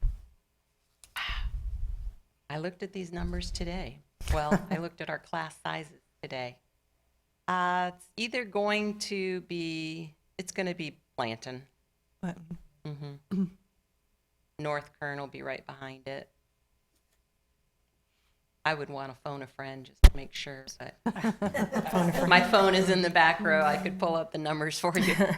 And how's Lake, Jesse, how's Lake Isabella doing? We have 7 students there. It's late in the spring. Wow. It's the highest number that we've seen there this year. Okay. Mm-hmm. That is an uptake. Mm-hmm. Does this include any of the Vista schools like Vista West and? No, those are all part of the Kern High School District. Yeah, okay. Okay. I had a question on the page 56, the required percentage to increase or improve services for the LCAP year. And there's some percentages and dollar amounts. That doesn't make sense to me. If you could explain that on page 56 is what I'm looking at. All right, so those figures come from our LCFF calculator. So that's a workbook that we use. Is created by FICMAT, and we go in and we plug in what our projected enrollment attendance are supposed to be, and based on what our makeups are and our grade spans are projected out to be, it projects our base grant, our supplemental and concentration grant funding, and that's what you end up seeing on that page. And that percentage is the supplemental and concentration grants divided by the alternative education base grant, and that's how they determine the percentage to increase and improve services. So the increase is 9.52%, but 0% carryover and $0, meaning that you hit exactly your mark on Correct. that? What that's saying is that in 25-26, we are projecting to spend. It's a pass or fail based on how you spent the dollars according to your LCAP. So we're saying in 25-26, we're planning to spend all of the funds that we said we were going to, and so we don't have to carry over any deficit to the next year. Okay, thank you. I think I'm almost done. I have one more. Ran out of pages. A lot of pages. I know. I'm kind of weird. I like this kind of stuff just because I've done it. So, but on page 57, the chronic absenteeism. Yes. Because that I know can be a huge problem. I know you're trying to. Well, I should ask you this.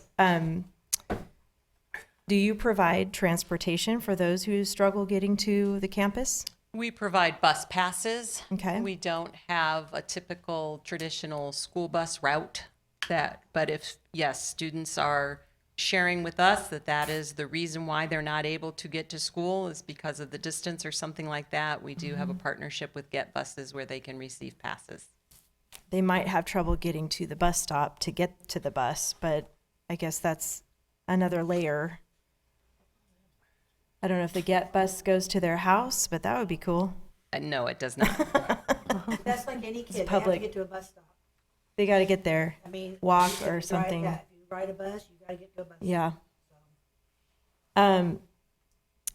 I noticed the ideas on how to encourage attendance, promote field trips, and I saw on here school-specific merchandise that just like T-shirts and Correct. little things that they can. So, is there an incentive program you already have going for that? Correct. Yes. Do they get like tickets or? We have PBIS, the positive Yes. behavioral incentives, and there are all sorts of systems that they use where they, earn points for attendance, for completing assignments, all of those. For students that are motivated by that, it's helpful. I get that, yeah. It doesn't apply to all. That's probably something that some counties maybe have ideas on. And we definitely get feedback from the staff, as you were Oh, good. mentioning earlier, Mhm. ideas from them as to what will be appropriate for encouraging student attendance.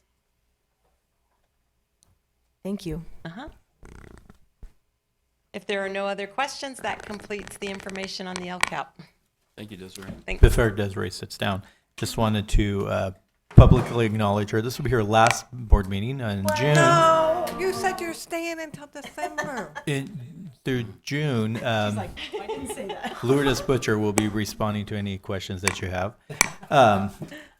So that's why I wanted Desiree to have all the questions. But no, this is what the May meeting's for, it's to answer those questions. Desiree. But I want to publicly acknowledge and thank Desiree Von Flew for the many years of service that she has provided for the students, not only here at KCSOS, but all of Kern County. She started with her Fairfax, that's when I first met her, when she was the superintendent at Fairfax. She came over to the county office. I was the district superintendent. She was very kind to all district superintendents, as she is still to this very day. Her heart is all about children. Every single day, every decision she makes, every question she asks, every inquiry that she brings up, it's always about the students. And we are going to deeply miss her, but very excited for her new chapter as she starts on that new journey. She'll continue always to be a KCSOS member, once a KCSOS family member, always a KCSOS family member. But on behalf of the Board of Trustees, the 200,000 students in Kern County, and the millions of children that you have impacted in all your years, thank you for your service, Desiree. Thank you. Thank you. And now you get a 3-day pass to Disneyland. That would be fun. And you're gonna, we get to have a party, right?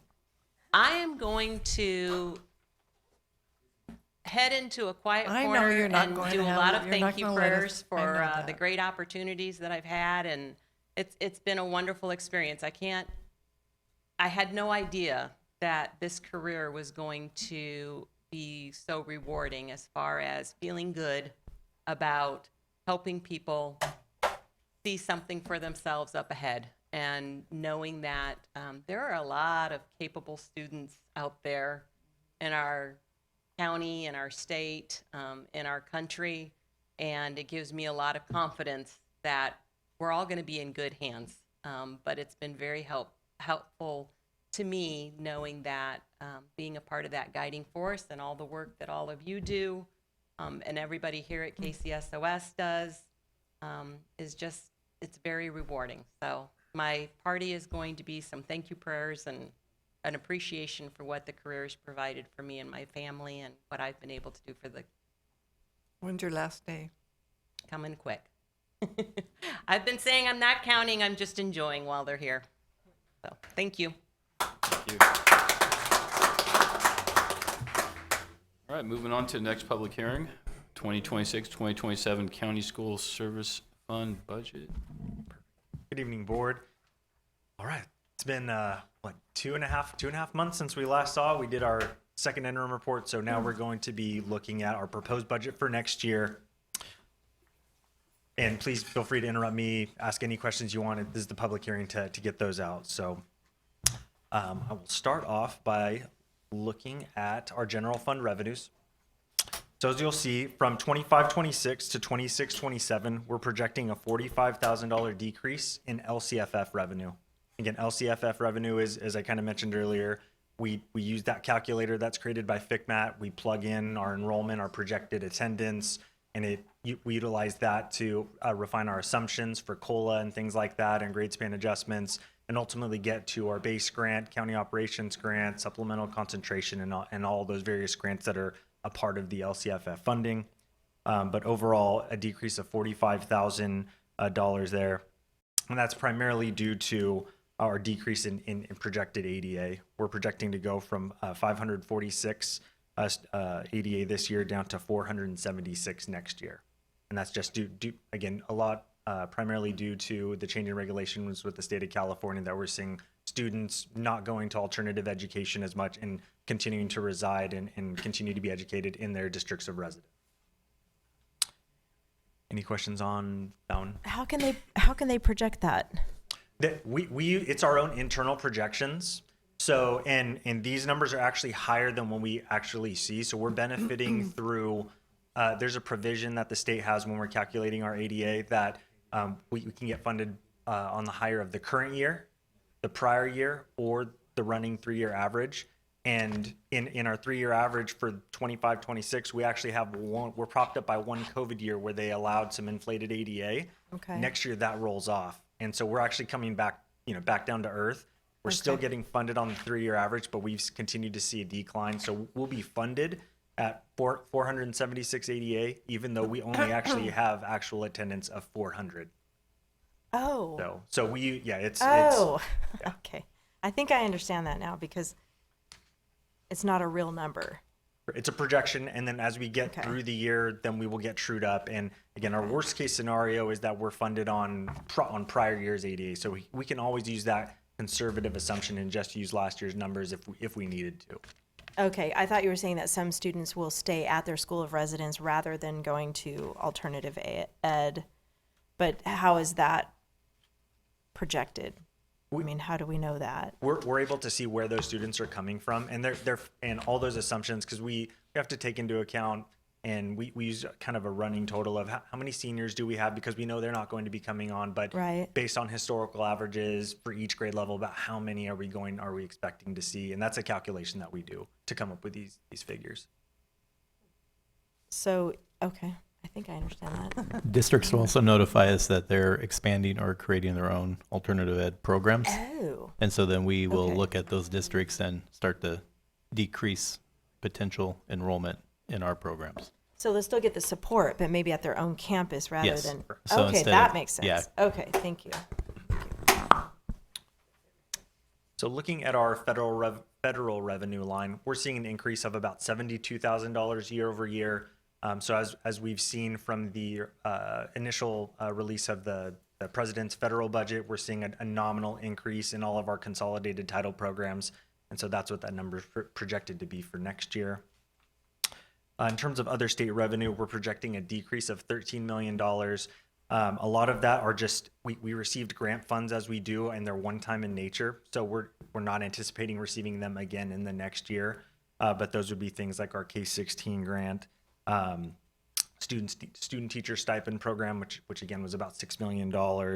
Our math and learning professionals, that was a $50 million grant this year, where we've received some money upfronted, but maybe not the next year. Things like that. So Will we get other grants though, maybe?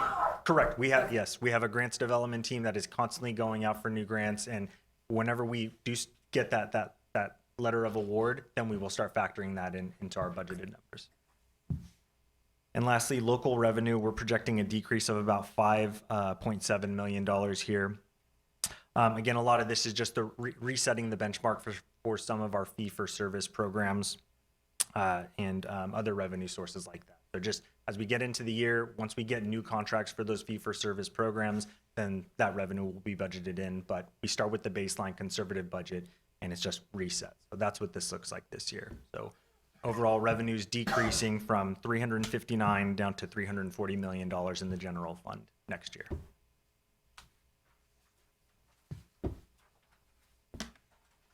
Now the next slide, we're looking at the expenditure side of things.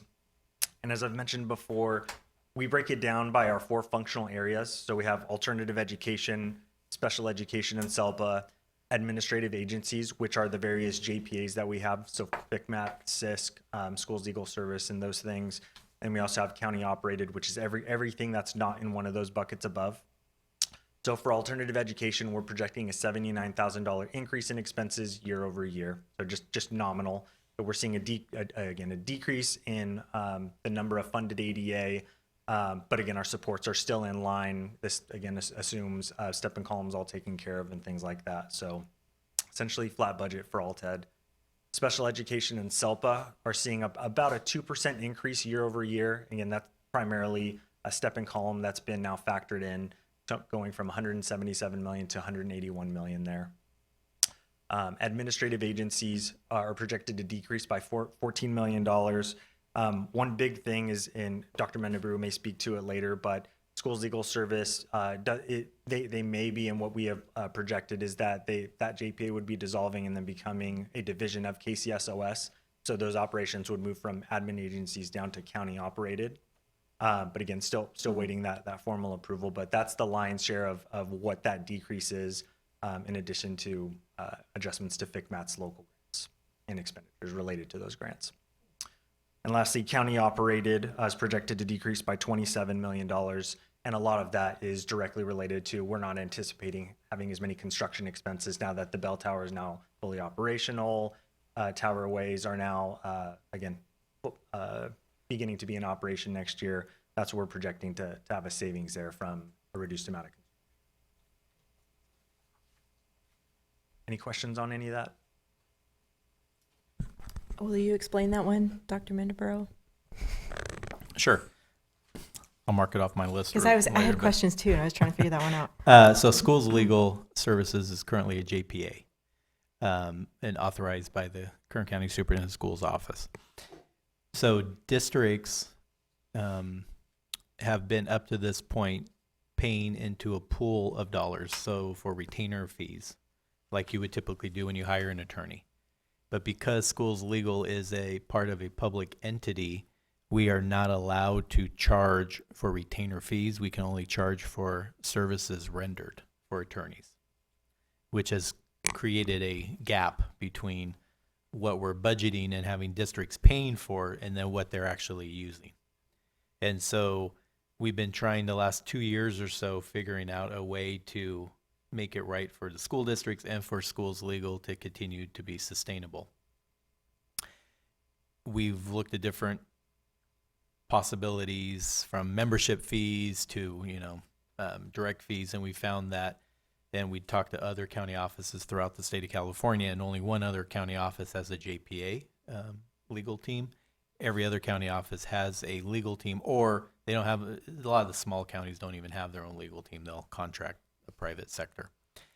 But the ones that are equal to our size or larger, a little smaller, they have a schools legal team that is a division of the county office, and then districts will contract with them for fee for service. So it's kind of like what they had in the past with the retainer fees, but without allotting so many hours. So in the past, we would say you pay $10,000, you get 100 hours, or you get 200 hours, you get 300 hours. If the district uses it, great. If they don't get their money back because we're operating a program. That's illegal, or not illegal, but it's not an ethical standard for attorneys. They have to charge for what they actually serve. Makes sense. So we talked to all the school districts, and they felt, and we have a lot of districts who may not a lot, I shouldn't say a lot. We have districts who will not use Schools Legal because of particular areas, like maybe a high-level special ed case or a personnel issue, so they have to go out to a third party through Schools Legal.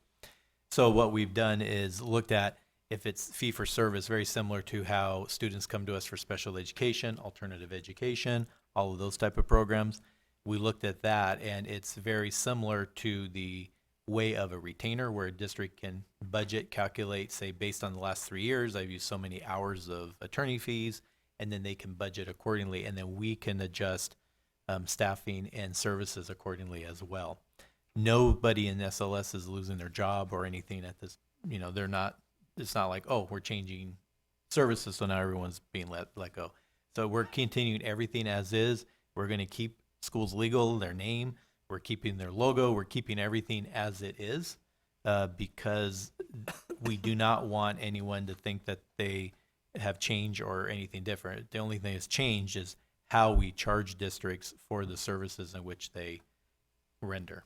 And so they will be based on an hourly basis, just like they are right now. It's just how the structure is, it's not sustainable because we do some stuff for, like another example is we will do stuff for Schools Legal on behalf of all districts, and they don't get charged for anything. And so, not that they're going to be charged now, but it's just an easier calculation to say, okay, this is countywide help versus a specialized district service. And so the superintendents are excited about this. It's more budgetarily means for them. They can calculate looking at the last 3-year average and then kind of continue, and then they're going to have their up and downs just like everybody does with attorney fees. But at least they'll be able to stay more consistent because what's happening, sometimes the district may not call because they may think, oh, they don't have the funds, or vice versa. So this will flatten. SLS does not change as far as their operation, what they do, how they operate, all their codes of ethics and everything that they have to go through.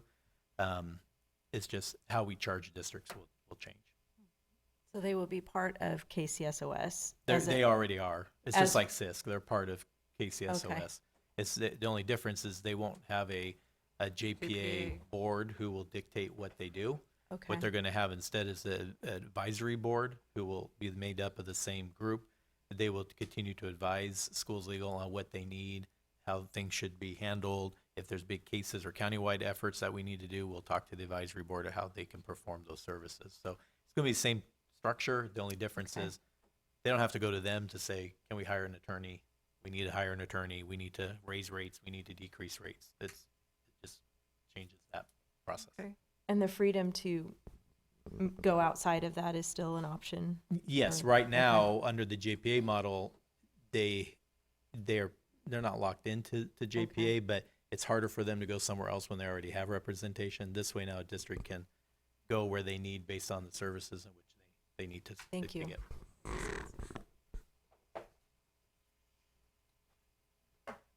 Okay. So shifting gears and looking at our other funds. So I've listed now our charter school fund, our child development fund, and cafeteria fund, and you'll also see a new one. This is our cafeteria enterprise fund. So I'll discuss that when we get down to it. But our charter school fund recognizes the operations for Valley Oaks Charter School, and they're projecting an increase of $146,000 this next year. We're projecting an essentially a flat average daily attendance rate of 1,117 average daily attendance, what we're projecting for this next year. So it's essentially flat year over year. Looking at child development, I know I mentioned before, but this is contingent on the number of slots and the revenue associated with those slots that we get from the state of California. And we're projecting $31 million less in total slots awarded to the county of Kern. So we'll see a commensurate decrease in expenditures, but that's one where we don't really have control over. We get dictated, this is how much you're being allocated. So we're recognizing that reality here. And in terms of the cafeteria fund, we're seeing a decrease in projected revenues, and this is directly related to the cafeteria enterprise fund. So periodically we get we get audited every year by our financial auditors, but CDE comes in and does a more comprehensive audit of the nutrition services, and it's a lot more rigorous. But as we're going through that, we're also able to partner with them, bounce ideas on how best to operate our programs. And so one of the recommendations we ended up getting from them was how we were historically doing things is running all of our cafeteria operations in our cafeteria fund, which makes sense, what it's for. But our catering businesses has grown beyond what maybe a normal scope would be. So they've asked us to remove that and put it in an enterprise fund, just to keep things really clear, so that we can keep our school lunch and our meals and snacks programs all intact, and that can be really clean. And then we can have our catering activities in a different fund that's operating more in an enterprise fashion, really, really cleanly. And so that's all this is representing. And you'll see a little fluctuation this next year, but enterprise fund is where you'll see a lot of our vending to other local school districts, as well as CSUB as we get that contract going. So a lot of exciting things happening, but that's why you're seeing that change here. And on the expenditure side of things, for the charter school fund, we're projecting an increase in expenses of $1.8 million. So as you're aware, the Valley Oaks Charter School on Chester is now staying at the Chester location, which we're all extremely excited about. But as we're putting additional capital facilities funds in, we're also going to see those expenses hit. So that's reflecting that reality. As I mentioned, Child Development Fund, we've now decreased those planned expenditures right in line with the decrease in revenues that we're seeing. And in terms of Cafeteria Fund, we're seeing that same shift where we're moving to the applicable expenses to Cafeteria Enterprise Fund, so that we can align our school lunch programming operations and then our catering operations. Any questions about the non-general fund funds? Okay.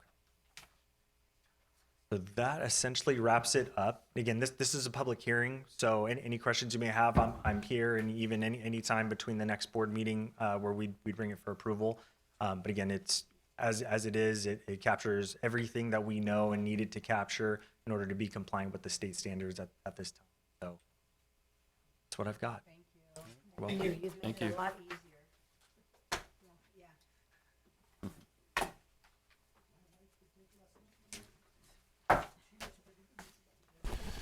Okay, moving on to our last general business item, discussion and possible action regarding KCBOE video retention.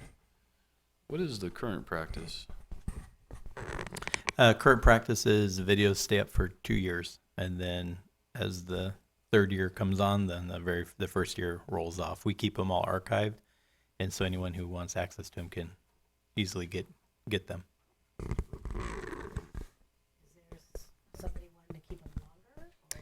Yeah, we had someone in the public ask for that last month to see if we can extend the length of time we allow it to stay available to the public.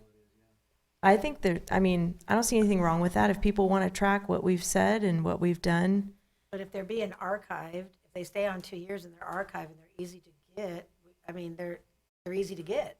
I think if they're archived, you have to request, right? Oh, Am I okay. correct on that? Yes. So if they're archived, they have to email the district and ask for access to it. If that's they're okay, then. not archived, then they can find it on YouTube themselves if they want to look back. And So how's So the you- storage on that? How's the storage on if you just kept them? On our not webpage, archived? Steve, do you have information on our webpage that you can talk about? That's what I would be worried about is the storage. Storage costs? Hi, everyone. Yes, It's not as much the storage as really, think of your website as real estate, and the more you pack into that real estate, it gets confusing for people. That's what I'm saying, Yeah, and the so cost. that's why we've currently have 2 years. There's a sentence at the very beginning that tells people if you want something older, just email. Have not received any requests through that email up to this point, but so that's the only concern, is it just Yeah, that's, the more years you go by, it's a lot of videos to scroll through. Steve, it sounds like there's not much of a demand if you haven't been receiving Yeah. emails for archived video. Not at this point, we haven't received any that I know of. Based on that, I'm okay with not changing it. I'm okay with It it. seems like we're retaining them well enough as it is right now, really. Yeah, I think we do better than most school districts. Yeah, and we, just so you know, we do have them. So, 5 years from now, we will still have access to them. They just won't necessarily all be listed. I wonder if it would be helpful to have access to the minutes. So if people wanted to look back on the minutes and then they're interested in watching the video, they could reach out. They would know what to reach out for, because otherwise it's like picking a random date in 2021. How do they know what happened then? Yeah, I think you run into a similar issue with minutes in that then you have, Tons of Can we material. put them by tens or year? hundreds of PDFs on there, so. By year, maybe like 2021, you have a button just that says 2021 minutes, and then Yeah, all of that's easy to do. So, we can do. Well, I don't want them on there perpetual, though. I think the 2 years is sufficient for all of it. I was just listening to the public. They wanted access to old minutes, so I Yeah. yeah, how do they know they when still to get access. email? Well, most. He said the first sentence says. I mean, as far as like if they're looking for a certain topic, maybe that we if they talked just wanted to about. broadly search them. Yeah, I wouldn't know how they would search if they wanted to look at a topic that we talked about in They would 2022. probably know at least if they know what they're wanting, Yeah, we're they gonna would do know Boolean search the time frame. Minutes for the Kern County Board of Education. Chat GPT. There you go. That's Well, right. I'm trying, you guys, because I think it's important for you to have access to it. I appreciate that, and No, I agree, you should have access, but I'm just saying the storage space, the cost of it. I just think a Google search would probably bring it up, or a chat GPT, like you said. I love the way the website is. Oh, I'm sorry. Did I cut you off? No, Did you have more? you're fine. Okay. It's set up great. I really appreciate Steve Sanders. He has them if you go to the website, it'll have the date, the actual agenda, the minutes, and a link to the video, and it's great. I think what they're looking for is maybe past topics that we've talked about. For whatever reason, they should have access, to what we've talked about in the past, and they do have access. It just is going to be a little harder to find. And I don't know if ChatGPT would know. But well, either way, it's going to be harder to find. So, I mean, if they're on the I would just email. there or if they're not. like, for instance, if we talked about COVID mandates, for example, during the whole COVID craziness, if they want to see, Could you just email and ask for those? by topic, Yeah, by topic, yeah. is that possible, Steve? If somebody wanted to know by topic, a video, where a video is, let's say for like the COVID mandates, how the board discussed that back in 2020, 2021, could they email you and say, can I have access to these videos back when the board talked about this topic? That sounds like a pretty sophisticated search engine there. Yeah, I don't know. In reality, if somebody were to email us and say, hey, I want that meeting where you talked about whatever, we would then go back to a search, find that for them, and get it to them. So you can do it that way? Oh, yeah, I mean, definitely. Okay. I mean, unless it was, let's say, 15 years from now, and somebody Right. wants it from 15 years ago, that may They'll be a find little Mary. tougher. But it does happen. We typically have somebody who will call and say, hey, there was a meeting where you talked about this, and we look back, we find that, and then we get them the information. Okay. Typically when they ask, so. That's reasonable. Appreciate that. Yeah, I agree with that. Maybe we can make a note of that on the website so people can see if they have a question about a specific topic to email you. So it doesn't sound like there's a need for a motion if we're all in agreement. So, Thank you. no problem. So no further discussion. Now, there we'll move on to 5.1. Members of the board will report on various topics. We'll start at your end, Jose. I have no report. Thank you, Jose. Lori? In light of what we were just discussing, I know that other topics were brought up at the public comments last month, like the sound. So, and I did reach out to Dr. Mendeborough about that. So if you could just inform the public of what you discovered about the sound and. Yeah, we checked on all the previous recordings and we didn't find any major issues. We have since, well, not since last month, but we have over the time have enhanced our microphones here on these so they're more sensitive to pick up sound. But we haven't had any major issues per se. Thank you. And I think everybody's getting better about pulling down the mic, so we'll keep working on that.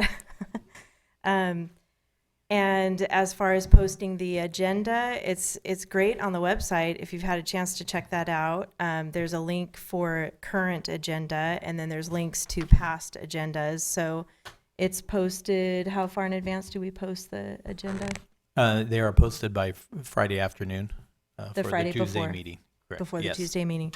And you have it posted physically in front of the Yes, building? they're posted physically at the building as well.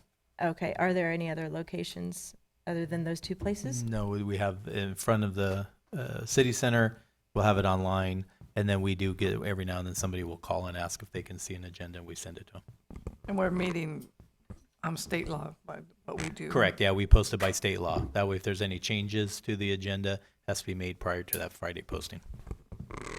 I think that big red button was maybe recently added because I search around in there sometimes, but I love that. It's the big red button that says current agenda. So you can click on that, see when the board meeting is and what's on the agenda right there. And let's see.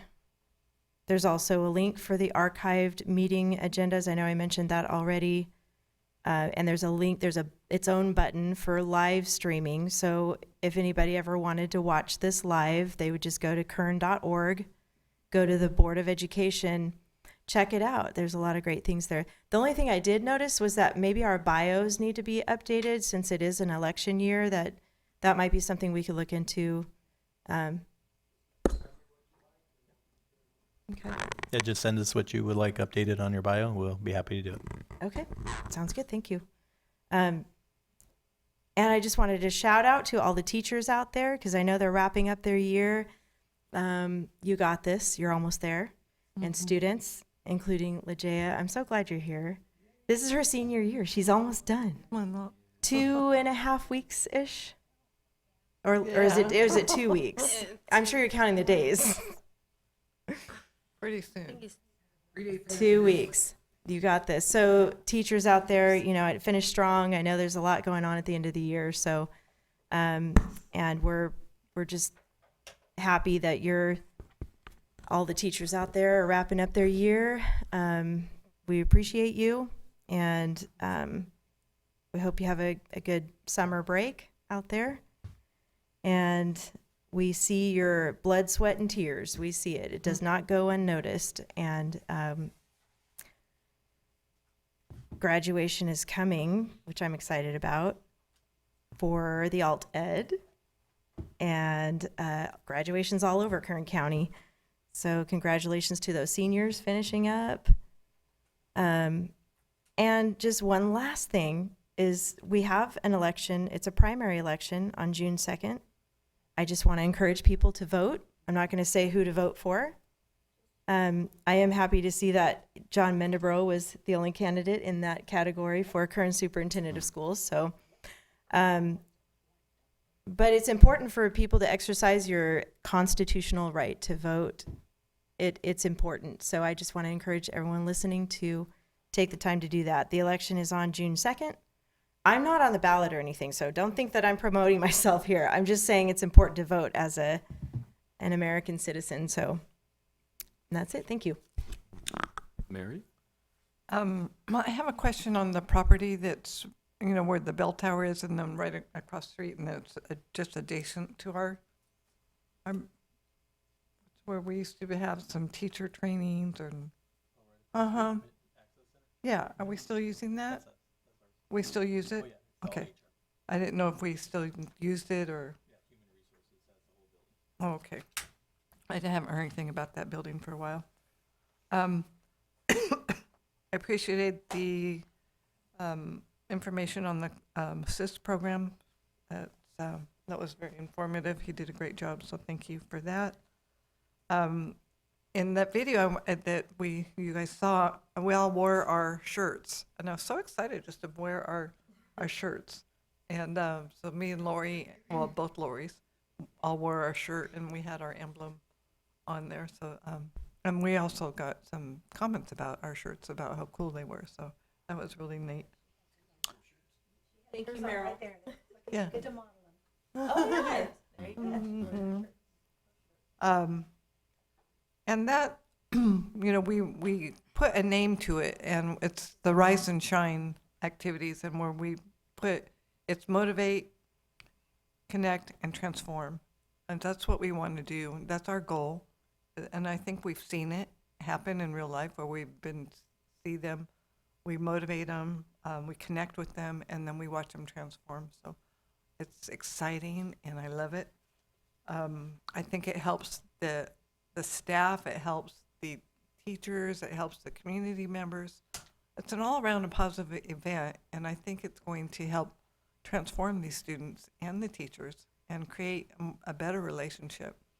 The school out there was had a whole different atmosphere than the other Blanton community school, and I'm not saying it was worse or bad, but just a whole different atmosphere.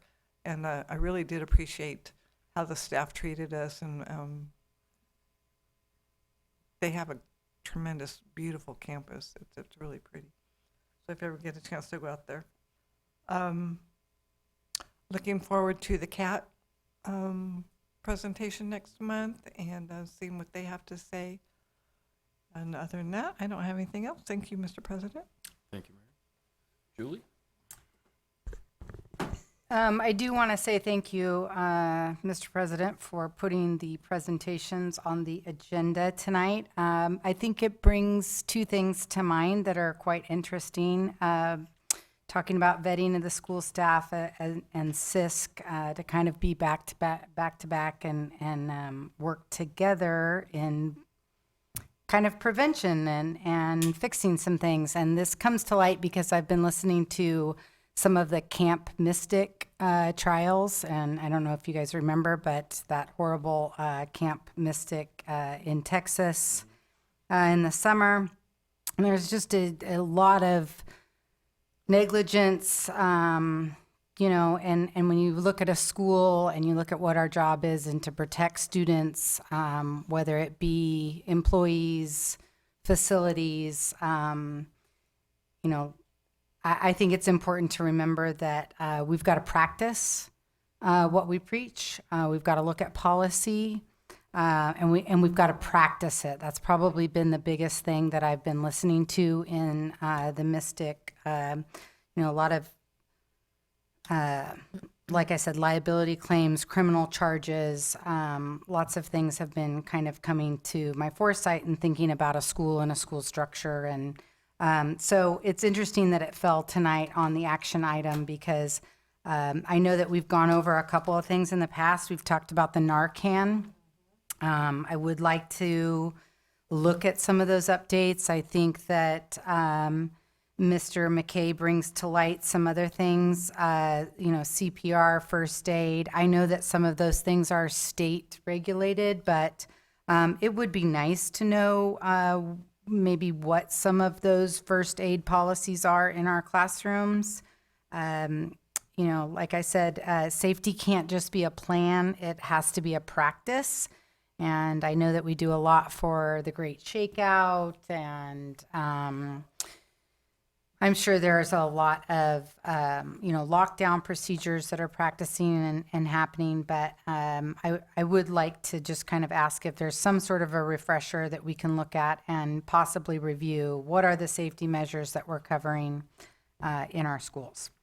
And then I do want to give a shout out to Bakersfield College. While they are college students, this group of individuals are also athletes. And the Bakersfield College rodeo team had 3 gentlemen qualify for the college national finals rodeo in Casper, Wyoming, which is really exciting. And again, it just kind of, you know, while they are a rodeo athlete, they're a student first. They're committed to a post-secondary education, which is really exciting. They're pursuing degrees, and you know, these 3 young men are carrying jobs, going to school, and traveling athletes. So when I look at education as a whole, and I think of that, you know, TK through college, I think this is the culmination of what happens right before you become that big adult. So I just want to give a shout out to them and the support of Bakersfield College for that team. Thank you. Thank you, Julie. Lori Eskew? So, anyway, I wanted to just hit the picnic really quick, because I know we've all been hitting it, but the campus, I want to hit the campus. They had their own garden. They even had, I don't know what it was called. What's that thing that what's it called? Hydroponic, I think it is, yeah. Oh, it was just amazing. But I thought that was really nice that they are teaching the kids to garden, grow their own vegetables, and it was a different atmosphere than Blanton. And it was nice. I got to see some old coworkers, and that was always a lot of fun when you get to reconnect with people. I also had the privilege to go up to BC, to Turning Point, and do the table up there. That was a lot of fun. They really do like to engage and have conversation, and nobody's wrong. So that was really a lot of fun. And tomorrow will be their last table, because the school year is, winding down. So, yeah, they are. School's out. Woohoo! School's out. School is out. So anyway, so tomorrow will be their last table. Matthew, that was here, will be graduating, and Naali, that was here, will be graduating. So they will have a new president starting next year. So we had a lot of fun going up there. Also, my husband and I had the opportunity to go out to Wasco Special Ed. We were Santa, a Cinco de Mayo Santa, and went out and got to dance with the kids. And let me tell you, those kids like to dance for the whole time. The whole time. I'm like, can I just get a break? But no, But you know what? No, you don't. And you know what? We get to do it in December, and we get to do it in May for the prom, and then the whatever it is, December. And I'll tell you, it's one of our 2 highlights of the year for us to get out there with the special ed kids and absolutely love it. And when they graduate out, I think it's 21 or 22, they get to go. And when we lose one, we cry every year. So that was just an amazing time to go out there and have that opportunity. But this year was the first year the kids voted, not staff influenced, kids voted, and we had our first prom king and queen. So, and I know KCSOS is involved with that. I'm sure you guys got to see pictures. It was all over Facebook, but the two kids that they voted, they are amazing. So we've had them a long time. So they chose really good kids to be king and queen. And that's it. Oh, I do want to talk about the vetting too. I don't know if that would have to be a legislation thing to be changed on some of that stuff, sir. But I am in agreement. I did that background checks in my other career also. So that just is kind of concerning also to me that, that maybe needs to be an ongoing thing. I'm also with Julie on the first aid and the Narcan. I think teachers need to have that at all times. But yeah, background checks could be foregoing. I do know that a lot of times law enforcement do move people around. They do that instead of, doing other things. So I worry about that. A lot of things are going on with our children that don't need to be going on with our children. So thank you for coming and doing that. I appreciate it.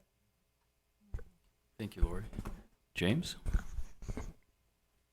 Thank you, Joseph. I'd like Dr. Mendebrough to go ahead and send a memo out to WASCO, to the special ed department, to let them know the next Cinco de Mayo that they have to have a pause for the claws. I know, use a pun, go to jail. It's okay. I've been there before. You brought up Turning Point, saying you were out there for Turning Point. We're starting to see a little bit more Turning Point activity amongst high schools here in Kern County. We're seeing a bit of it at the Liberty Center. We see the groups are growing, and I'm really kind of happy to see that because I'm all about discourse.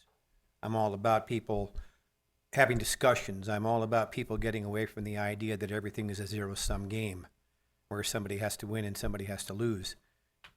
And I think that those sorts of organizations promote that discussion. And I also like to express appreciation for the board.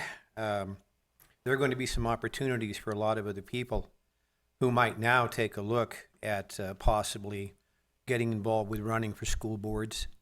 I know that there's an organization here in town. What is Jeanette Beeson's organization? The Revere Group. I think it's called the Revere Group. And they have regular meetings where people can go and find out about what they have to do in order to put themselves in as a candidate for a specific school board position. There are some opportunities. I would like to see a lot more people running for offices like this, like these school boards now. And there's a decent amount of remuneration for that now. For those positions.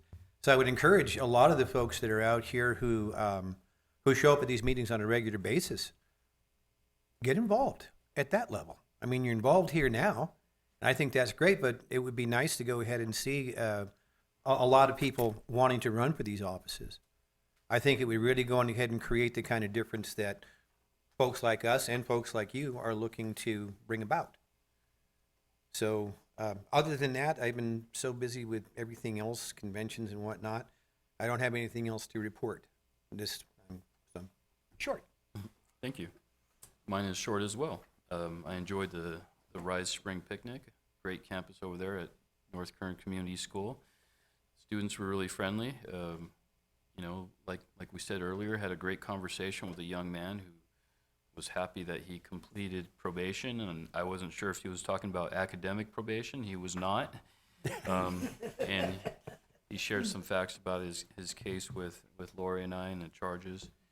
And, charismatic and ambitious young man that just needs a little direction in his life. And there's a lot of kids there with a lot of potential. So I'm glad we have a good school out there for them, and they seem to be doing well. Most importantly, they're attending, and That's half the battle, is getting to school. So, you know, kudos to the faculty there. They're doing an excellent job there. That's all I have. Over to you, Doc. Oh, that's right. Ms. Turner's here tonight. I know, we have to hear from you. You get to speak. Well, tell us what you think. How are you? You have a microphone. Speak into it. Is it on? Yes. About the coffee? With the bell tower, how was that? How was that experience? It was good. It was a lot of people though. Yeah. And a lot of work. Did you wear your shirt? This one?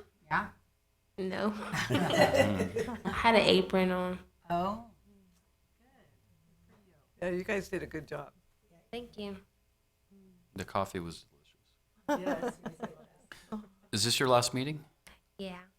Oh. Well, thank you for being here. Well, have you enjoyed your experience? The first time I came, it was, what's the word? Overwhelming. Uplifting? Yeah. Overwhelming. Scary. All of our meetings are not like that. Yeah, first one was a doozy. Yeah. But now it's good. Well, congratulations for completing this. We're honored that you were here. And when you get out in the real world, come back and see us and say, hey, this is what we're doing. We'd love to hear an update from you. Okay. If you see us out in the community, say hi to us. Okay. You luck made to it you. out alive. Good for you. Well, how does it inspired you to do any, like, get on a board or be a teacher? No.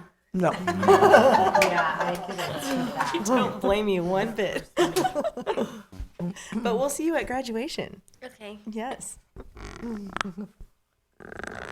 You realize too, by the way, that once you leave, you can never discuss anything that you've witnessed here again. Don't listen to him. Yeah. Thank you, Ms. Turner, for being here. You're Good welcome. luck to you. A couple updates for you. First off, the May revise will be coming out this Friday. As you've been hearing in the news, education, Prop 98 is not getting the brunt of the cuts or any of the cuts that the non-Prop 98 is receiving. Just a reminder for the board, Prop 98 is that guarantee funding that we receive 40%, at least 40% or more, which we never get more, we always get 40% of the total revenues that come into the state of California. So the budget's built on that basis. We're not seeing any major changes at this point in time. Everything's pretty much status quo. We were given a COLA of 2.87, so we're assuming that will stick, but we will see on Friday if that becomes reality. And then between May and June will be the next round of it. So at the next board meeting, we'll have more of an update for you. If anything earth-shattering occurs between May 15th and our board meeting, I will definitely let you know just so that you are aware with the public. But as of right now, everything's pretty much status quo of what we received this year is kind of rolling into next year.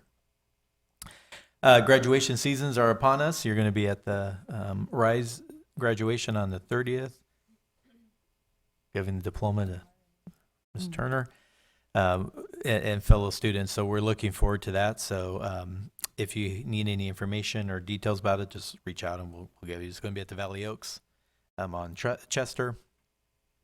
Come and enjoy. And you all get to participate when you're there. Lori will be speaking on behalf of the board, and so make sure you are there. There are some questions. I just want to update you in regards to two things. One, for Calm, we have been working on a initiative to do a measure on the ballot to receive additional funding for Calm to create our master or to implement our master plan that was shared with you several months ago. I can't remember when it was, but it's been several months. We received the required signatures. We needed 29,000. We turned in 32,500. So we're waiting for the county to vet those and validate those as good signatures. If that happens, it'll be on the November ballot, and it's a minor fraction of a cent, and it could bring in a good amount of money to Calm to allow us to expand. with that, the second pathway I wanted to or talk is we've been hearing some community members in regards to the property up at Calm, in regards to the expansion and why are we expanding, if, you know, why are we getting taxed and all that. The County of Kern owns the property in which we operate Calm. We do not own the property. Even the property that we're going to expand on is owned by the County of Kern. They're just allowing us to operate and expand the zoo on that property. So we have an agreement between the County of Kern and the County Office of Education to continue that partnership where we get to expand and create the infrastructures, and they allow us the land to do that. So it's land that really is not any type of land that could be used for anything else besides that, really. It's kind of just there. So you're going to hear things, it's like anything, any election, you're going to hear things. But it's something we're looking forward to seeing come to fruition. So I wanted to update you on that. Another item I wanted to update you on was in regards to Canvas. If you had heard in the news, there was a security breach with Canvas. A majority of our districts utilize the Canvas platform. Higher ed uses it a lot. But we have not been told by any school districts that their personal data, or not personal, their student data within their districts have been breached or taken at this point in time. We are still working with Canvas to make sure who and what data has been taken, but our office has been helping all of the school districts in regards to that. But as of right now, we do not have any known student information or staff information that's been taken from the local school districts. I should have started off with this, but thank all of you for the Rise picnic and then the Thanksgiving. What you do for the board, for the students on behalf of the board and everyone is huge. I don't think any other county office of education does something like this for you as a board member. So I truly appreciate the commitment that all of you make for approving it and allowing it to be done. CAT Charter, we had a presentation from Greg. I wanted to update everyone that we will have on the June board meeting. It's a specialized agenda item. Typically what happens when they are coming for facility changes or material revision, you have a presentation, then you have another review, and then the next board meeting you'll have the adoption or approval. We're going to combine the two as because for two reasons. One, we're very supportive of where CAT is going with this and what they're doing for their students. They have a great program and we wanted to support them in regards to that. But secondly, they have identified property that could be ready to go at the beginning of the year. And as we know, their enrollment is growing and we want to be able to support that as well. So we're going to have a dual combination at the June board meeting where you'll hear their plan and then you have the option to approve it at that time so that they can start going forward on getting things ready for August. Because I believe they open a little earlier than the rest of the schools in Kern, right? 3 weeks earlier? Oh, August. Oh, that's right. August 3rd. There you go. So now you know why we're doing the June. So we're going to continue working with CAT to ensure that everything works well, but we'll have everything ready by the June board meeting for your presentation. The last item, one before, is in regards to Julie's comment on Narcan and CPR and also Lori. We do have a Safe School Coalition that we do here in Kern County where Cameron Gwynn, one of our senior cabinet members here at Kern County Superintendent of Schools, works with all the school districts in Kern and law enforcement and medics and you name it, and works with districts to ensure that everyone's doing the common stuff to ensure security for our students. And so we will arrange to have a presentation for you, and he can touch on some of those other things as well, but you can see what we're doing even here at security infrastructures and what we're doing to support districts to ensure that as well. So we'll do that coming up. Is Lori asked in regards to the vetting process, what we currently have in place for school districts, just so that everyone knows. So for the vetting process, before an employee can be hired, doesn't matter if they're certificated or classified, they have to clear fingerprints, as was mentioned. But just know anytime something occurs after that, if an employee is arrested, their fingerprints, they take fingerprints, we are notified immediately. Us and the school district is notified of that employee being arrested. And they are told what they're arrested for. So if it's a misdemeanor, we inquire more information because under state law, you can have a misdemeanor and still hold your job. Felony, you cannot. And so once we know what's going on, but there is that process that's in place, and it's been in place for quite a while. What has been a concern is, and what was spoken about tonight, and we do agree, people will leave. They may resign from a position and nobody knows, and they go to another district, and that district has no idea why they may have left their current district, and there might be a story behind it. There is a new law in California that now requires that any employee who moves districts, that district must go back to, I think, the district and the district before. There's like a year span, and we're getting the questions now. They'll ask, why did they leave? Was there any mischievous acts? Was there anything that's been reported? Has there been anything that should have been reported that was not reported? You name it, they ask a litany of things. It's not perfect, as was mentioned earlier, but it is a new law in California, and it was specific to certificated only, but I believe it's expanded now to all employees. And so our office, we've been getting inquiries from other school districts that will say, we have this person who's applying for a job, you need to answer these questions, and we're required to by law. And if we don't, then our credentials are on the line. So it's because of that AB 218 that came out with misconduct, and now they used to be able to go 40 years back. Now you can go back even farther than that. And because of that, and because of everything that is going on in not only in schools, but in community as a whole, the state did pass a law that now requires us to search back instead of just saying, oh, you're coming to us, okay, we'll hire you. Because before you couldn't really say anything once the person leaves, and now we're obligated. So it doesn't answer all the questions that was raised tonight, but just so that you know that there are things in place, and we are hoping to continue to see things. But Dr. Mendebro, in relation to that, I had two people that, with the different accounts of the different incidents. There's 3 incidents lately. And one of the, well, 2 of them, they said that, it happened and that Superintendent of Schools was involved in taking care of all of it because they still think, people in the public still think that we oversee all the school districts. So I have tried my best to educate some people that, no, those are not in our school district, and we did not have anything to do with it. Only one was.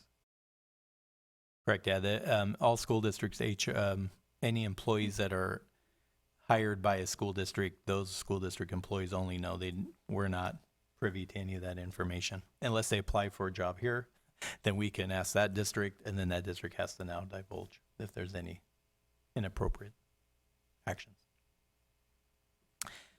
Brings up one question though. If we are providing a service in a particular school, it's covered by our employees only, right? What do you mean? So like Kirk County Superintendent Schools is a good example. We have employees that will go out and work in school districts or are assigned to school districts to work. Okay. There are employees. There are employee providing that service. Providing that We don't go service. into a school, put together a program, but that school is providing the employee for the program. It's only ours. There are times where we are providing a program. A good example is special education. We do have partnerships with school districts. Well, they'll offer the classroom and the students and all of that, and then we provide the teacher. Okay. So it's a partnership. It's their students, but we're assigning a teacher to that classroom. But there are employee, but they follow those rules. But if anything happens, we're privy to that, and then we work with the district. Okay. Good question, Lori. Lori. Yes, and about the drug testing is an interesting thing to bring up as well, like random testing, like, people who are welders out there, they have to get randomly tested. Right. And makes sense for us, teachers in general having influence over children. Is Yeah. that something we can, what do we do with that? Can So we? right now under state law, Okay. and it's all state law. District cannot do anything beyond, as you know. But under state law right now, bus drivers must pass a drug test, and then they are every so many years during a rotation are up for a drug testing screening to keep their license whole because they're transporting students to and from. Any other employee in a school district is not drug tested unless there is symptoms or reasonable cause, and then you have to work with a lot of entities in order to get that drug test to actually happen. You can't just walk up to a teacher and say you need to go get drug tested because I suspect you aren't yourself today. So there has to be a lot of cause to get to that point. State law is real specific. Every district will have within their I don't want to say bargaining agreements, but within their HR policies is how and what they do and when they do certain things. The only testing that teachers are required to do before being hired is a TB test. And then once that's passed, they may be in a classroom. And then every 4 years after that, they have to get that TB test cleared. But as far as drug testing or alcohol testing, the state does not, we cannot force somebody to be tested. There are situations where an employee may come to work, not themselves. We contact law enforcement and they can step in and do that. We as a school district or administration cannot. At this point in time, the state has not, and it's been brought up before, and the state has not changed anything. Dr. Mendenborough? Yeah, if I may, we had, we talked about liability earlier through CISC, all right? Now, in the event of, let's say that a classified or a certificated employee is injured on the job, all right, and there's suspect that part of that might have been because of an impaired state. Mm-hmm. At that point, can CISC step in and request a drug test to determine the possible for the culpability of that person? Yeah, once if a situation should have occurred, we handle that situation. It gets then turned over to CISC in most cases, depending on what the situation is. And then CISC will then come in, but that's not an immediate thing. It's not the day of where CISC comes in and starts doing things. That's oftentimes handled by law enforcement at that point in time. They will go through a determination of liability, what was that cause, if it was an accident, for example. And we found that the employee was drinking before they started that route or driving the transportation truck or the mail run. Then they're the ones held liable, the employee, at that point in time. Covered with insurance, but for other damages that may occur, but the employee is held liable, and then there's other consequences and stuff that can occur with that employee. And that would be the same for a teacher or a certificate? Yeah, or- anyone. Yeah, okay. I was just using that as a good, but yeah, All right. anything, teacher, any situation. Thank you. So we are only bound by what California says that we can do as Correct. far as We that. can't step in and say, if you work for this district, you have to do a drug test every 2 years because we say you have to. California does Well, not like allow that. random drug test No, would make more we sense. can't do any random. I'm sure that would end up just like the COVID testing did. Yeah. I Yeah, mean, we can't do any we couldn't do random- any of it. Yeah, we can't do any random testing unless there's cause, and you have to have. Personally, I've been involved with situations where I was called out to a school site with an employee, and we had to do cause, and it was a struggle. The employee refuses. Call law enforcement. They come in. They handle it. Man, this seems way more important though. This seems like huge, right? I agree. mean, we're talking I about agree. kids here. Yeah, but I mean, yeah, I know we all agree. That's why they always say if you have any doubts, you call law enforcement in right away. Administration has right to remove any employee from their work environment, send them home, keep them contained up in the office, whatever you want to do if you see that there's something off. But the state is very clear about you cannot randomly test employees unless you have cause. is that governor decision? Is No, that a that's the governor? state law. So where does that start? Legislation. The legislature's established that you cannot. So they have to write a random- bill or something. Yeah, They have to you go through the cannot process. The only bill in existence right now is for bus driving. Okay. Okay, thank you. All right, is that it, Doc? That's it. All right. Thank you. When Bell Tower is Thursday?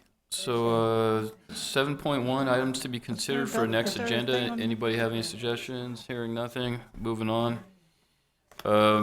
Unless otherwise posted, the next regularly scheduled meeting will be held on June 9th. Excuse at me, I'm 6:30 sorry to PM. interrupt. I thought of one more. The lady that asked about the parking at the cat school, can we look into that and see what her complaint was? Because I think that there was a parking issue Yeah, about, she would need to talk to Cat Charter. I don't know about that. I That's- don't know. She was asking for our help and I Yeah. wasn't sure. We Okay. work with them on stuff that is just, I think, the location, but I Okay. don't know if they're aware of that person or not, but. Okay, they're nodding. But That's yeah. good. Oh, they know. So there you go. I'm sorry, Mr. President. Okay, if there's nothing further, meeting is adjourned. It's 9:05 PM. Thank you. Thank you.